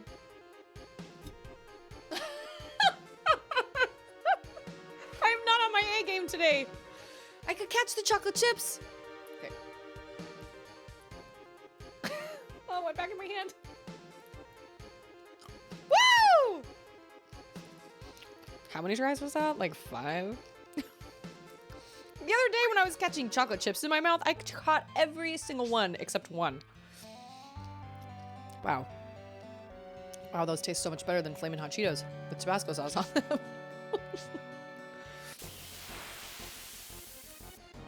Honestly, it's not like I'm gonna buy those spicy Cooler Ranch Doritos whenever I want Cooler Ranch Doritos. However, they, by far, are my favorite spicy chip I have done during this whole, like, level up challenge thing that I've been doing. Hands down. Are those sloths, Happy J, or are they ducks? Whatever they are, I love them. Or are they chickens? These are great little emotes. They definitely taste the best because they just taste like a Cooler Ranch Dorito, which is great. My personal favorite of the Dorito flavors. Granted, I've only ever tasted like 4. There are lots and lots of Dorito flavors. But they just taste like a regular, you know, Flamin' Hot, or I'm sorry, they taste like a, oh, sweet. I'm leveling. I'm becoming more powerful. They just taste like a Cooler Ranch chip, and then suddenly they're super, super hot. Looks like a duck to me, but I've heard some refer to it as a chicken. Yeah, it kind of does look like a duck. At first it looked like a sloth. It doesn't look like a sloth anymore. But they're small, so... Oh, Barrett can be poisoned. Oh, I guess he can be poisoned, can't he?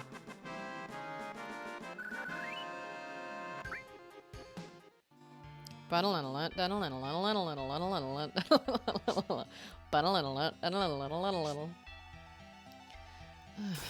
wish I would have done that. Well, part of the problem also is the fact that while I was running around looking for those treasure boxes in the beginning, when I first got here, I was like, I turned off any fights because I wanted to get those treasure boxes, and I should have been fighting that whole time because I could have done all this then.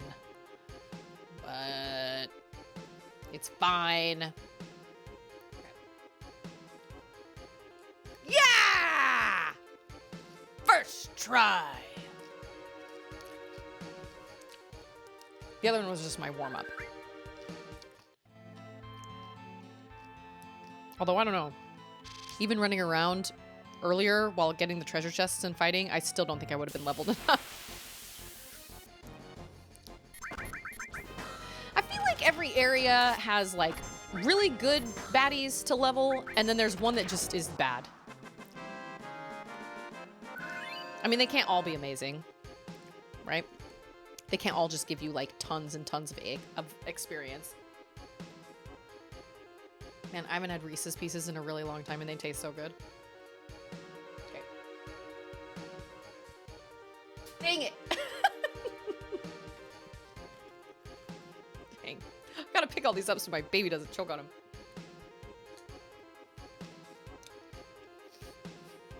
I feel like I'm having luck with the yellow ones.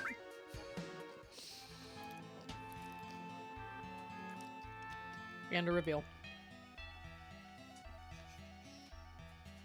Gonna pick up my Reese's. My Reese's. Yeah, so it looks like I've got a half day in the morning, so I would potentially be available for a half day in the evening, the last 5 hours of life. Oh, I just spilled. No, I didn't spill anything. Good. His busy season is like right around the corner. It's gonna be crazy. But he's actually been out of work. He was actually out of work because of the weather, the really bad weather, and yeah, we are ready for some. Oh, what? Wow, that was what? Oh, what? Why can she not? Oh, she's a frog now. Okay. I love this frog slap. Take that. Time to get serious.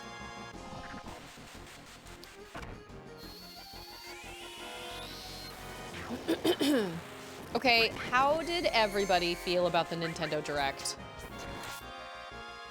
I mean, we talked a little bit about it on Discord, but like, ultimately, was it like a massive disappointment, or are there games you guys are looking forward to? I thought the Kirby game looked okay. It kind of reminded me of Mario Odyssey a little bit. Oh, I keep doing that.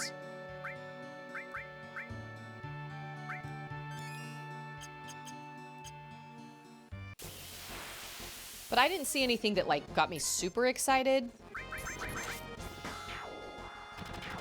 I was secretly, I was trying not to get my, ooh, nice. I was trying not to get my hopes up for Silk Song, but there was a very small part of me that had my hopes up anyway. Every time they do any sort of Nintendo Direct or whatever, my hopes are always up.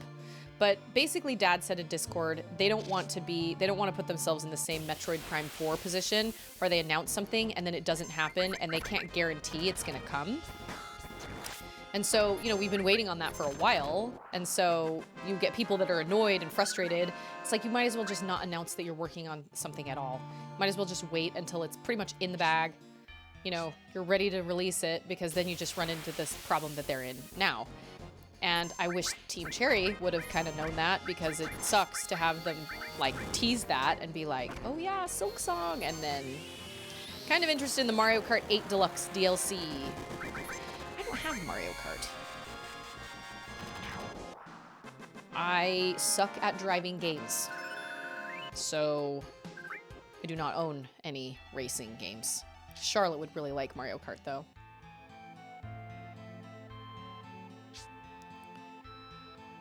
Ugh, I'm tired of fighting the same dudes. That Demon's Gate though, man. And even the dragon. I mean, that was, like, after that fight, I was like, wow, this is gonna really suck. I don't think I'm gonna make it through the dragon. Ooh, I have Bolt 3. Would you look at that?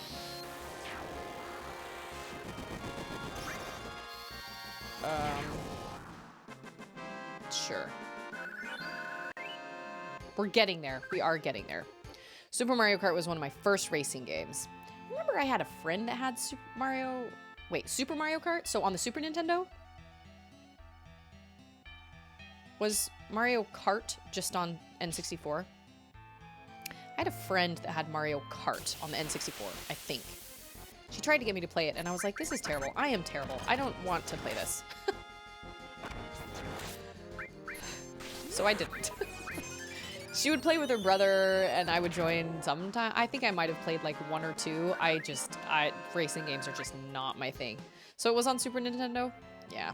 Anytime I'm playing a game where there's like some sort of like racing challenge or whatever, or even in the Ratchet and Clank series, you have to hoverboard.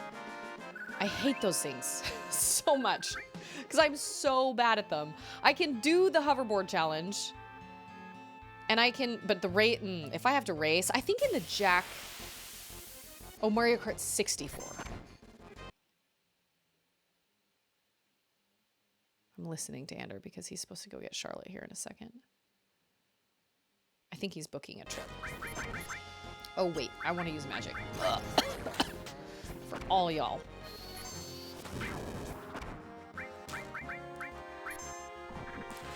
Yeah, racing games. There's some racing in Jak 3, I think.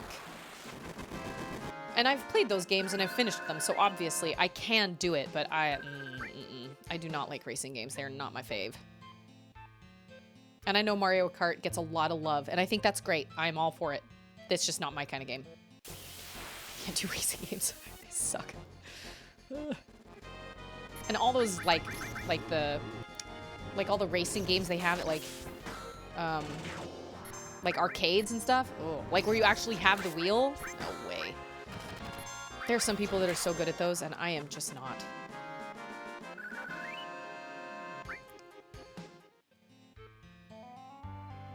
Okay, has he left yet? Oh, are you going to get Charlotte? Okay.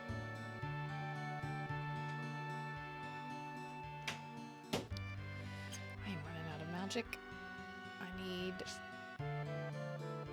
some MP magic power. My favorite Mario Kart game has been Double Dash from the GameCube. I've never even heard of that. Honestly, only 2 games I've ever played on game. Oh, lies. I guess I played 3. I played Twilight Princess. Nope, lies. Okay, 4. I've played 4 games. Played Twilight Princess, Wind Waker, and Metroid Prime and Metroid Prime 2. This is a weird camera angle. How much life do these little frogs have? Not much. They're called toxic frogs. That makes sense.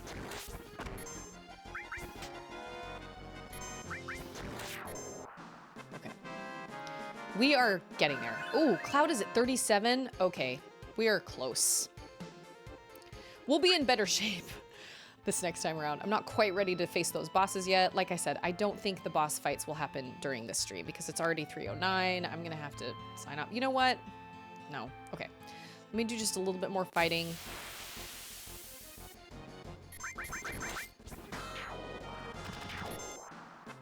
I mean, in all seriousness, well, I was gonna say, in all seriousness, what is stopping somebody from just leveling the heck out of themselves before they even really make it very far in the game? But I guess the higher the level you get, the less experience, the more experience you need to level. So, like, if I were to miraculously get myself to a level 45 here, my experience bar wouldn't go up as much because I'd be a higher level. Does that make sense?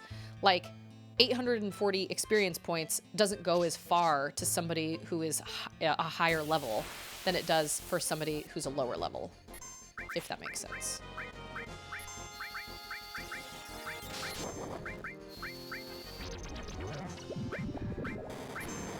Yeah, you're poisoned, buddy.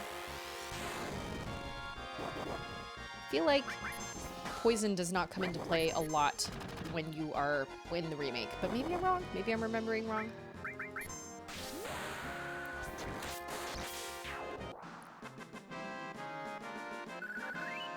Yeah, we are getting there. Hallelujah. And like I said, I'm gonna have to sign off here in a minute anyway because we've got Grandma coming, because we're gonna go out for our anniversary tonight, which is part of the reason why I'm wearing like an actual shirt instead of just a teenage shirt. Wow, instead of a t-shirt. Usually I stream, you know, like with pajama pants and a t-shirt on, but I actually like put myself together today. And actually, as I was getting ready, I am not lying. I was thinking to myself, wow, I literally never get ready like this. I should probably do that more often. It just makes me feel better. Even if I don't go anywhere, it just makes me feel better. It doesn't make me feel like a slob. Where am I going? Well, there's a place that's about 40 minutes away that we have heard is really good. It's supposed to be some steakhouse ranch something. But if we're gonna drive 40 minutes, we were talking about it earlier and we were like, well, we might as well drive to Austin or to Waco. So we were kind of like, I don't know. I haven't really made a super definitive, we haven't made an actual decision yet, but we did we contacted my mother-in-law and asked her if she could come watch the girls.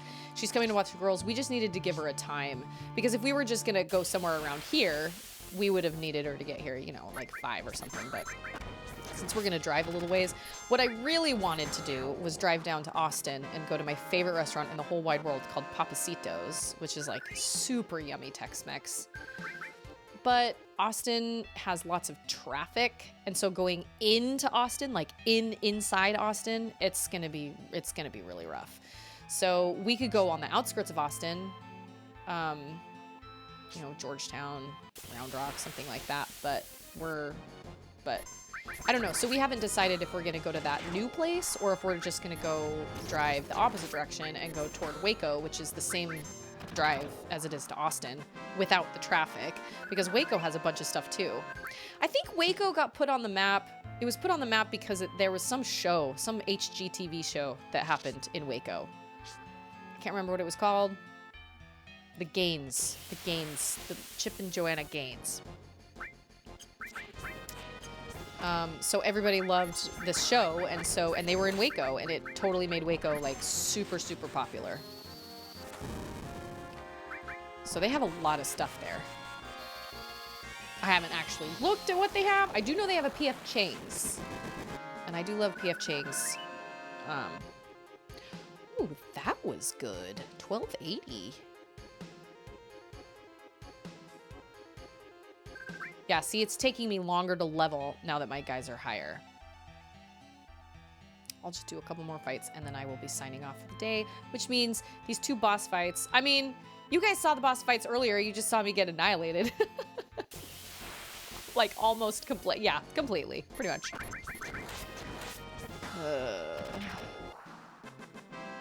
I think I will, though, put all my guys on the back row for that dragon.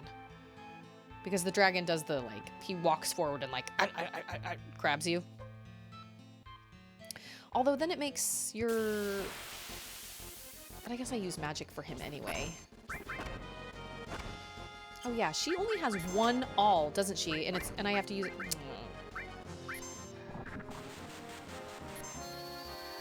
I actually wonder if that's not worth it. I'm questioning. Because I gave her what I gave her because I gave her whatever she's using. The Eden coat or whatever it is. I gave that to her because it had lots of materia slots and because it was more powerful. But I don't even know if that's worth it because she's just going to be using magic anyway. Oh no, but the Demon's Gate is physical. Okay. I guess that actually makes sense.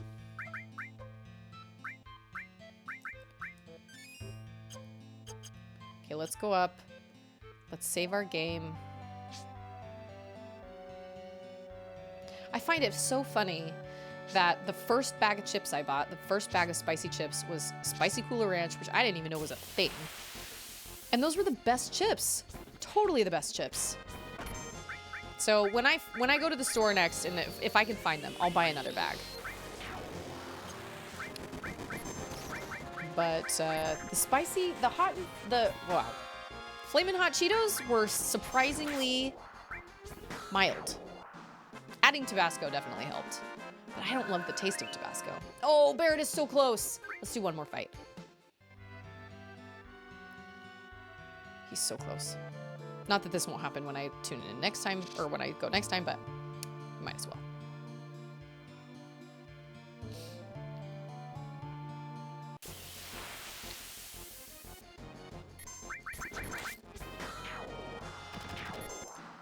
Boom! Oh yeah, I have come a long way.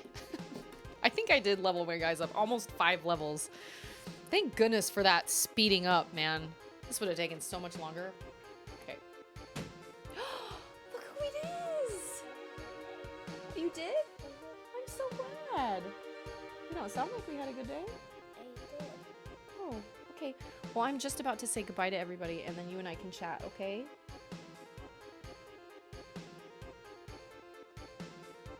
Well, we're obviously upset about something. You want to watch me try and catch us in my mouth? You gotta scoot back just a little bit. Can you close the door? I don't want to wake baby. Okay, ready? I may or may not make it. Ready? Dang it. Can you grab it?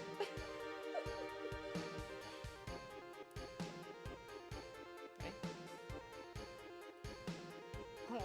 shoot. I'm so bad. You can have some. I'll try again.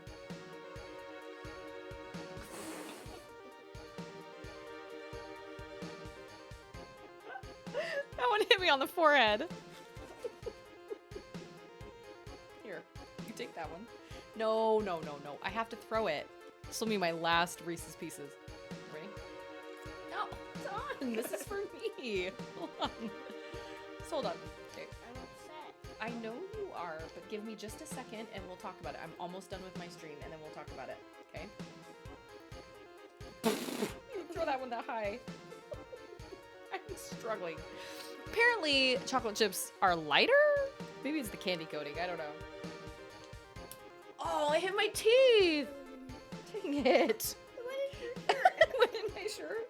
Okay. Well, it'll fall out when I stand up. Oh, that was baby.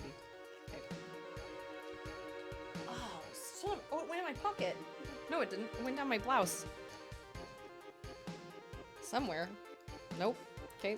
I'll find that one later. Oh!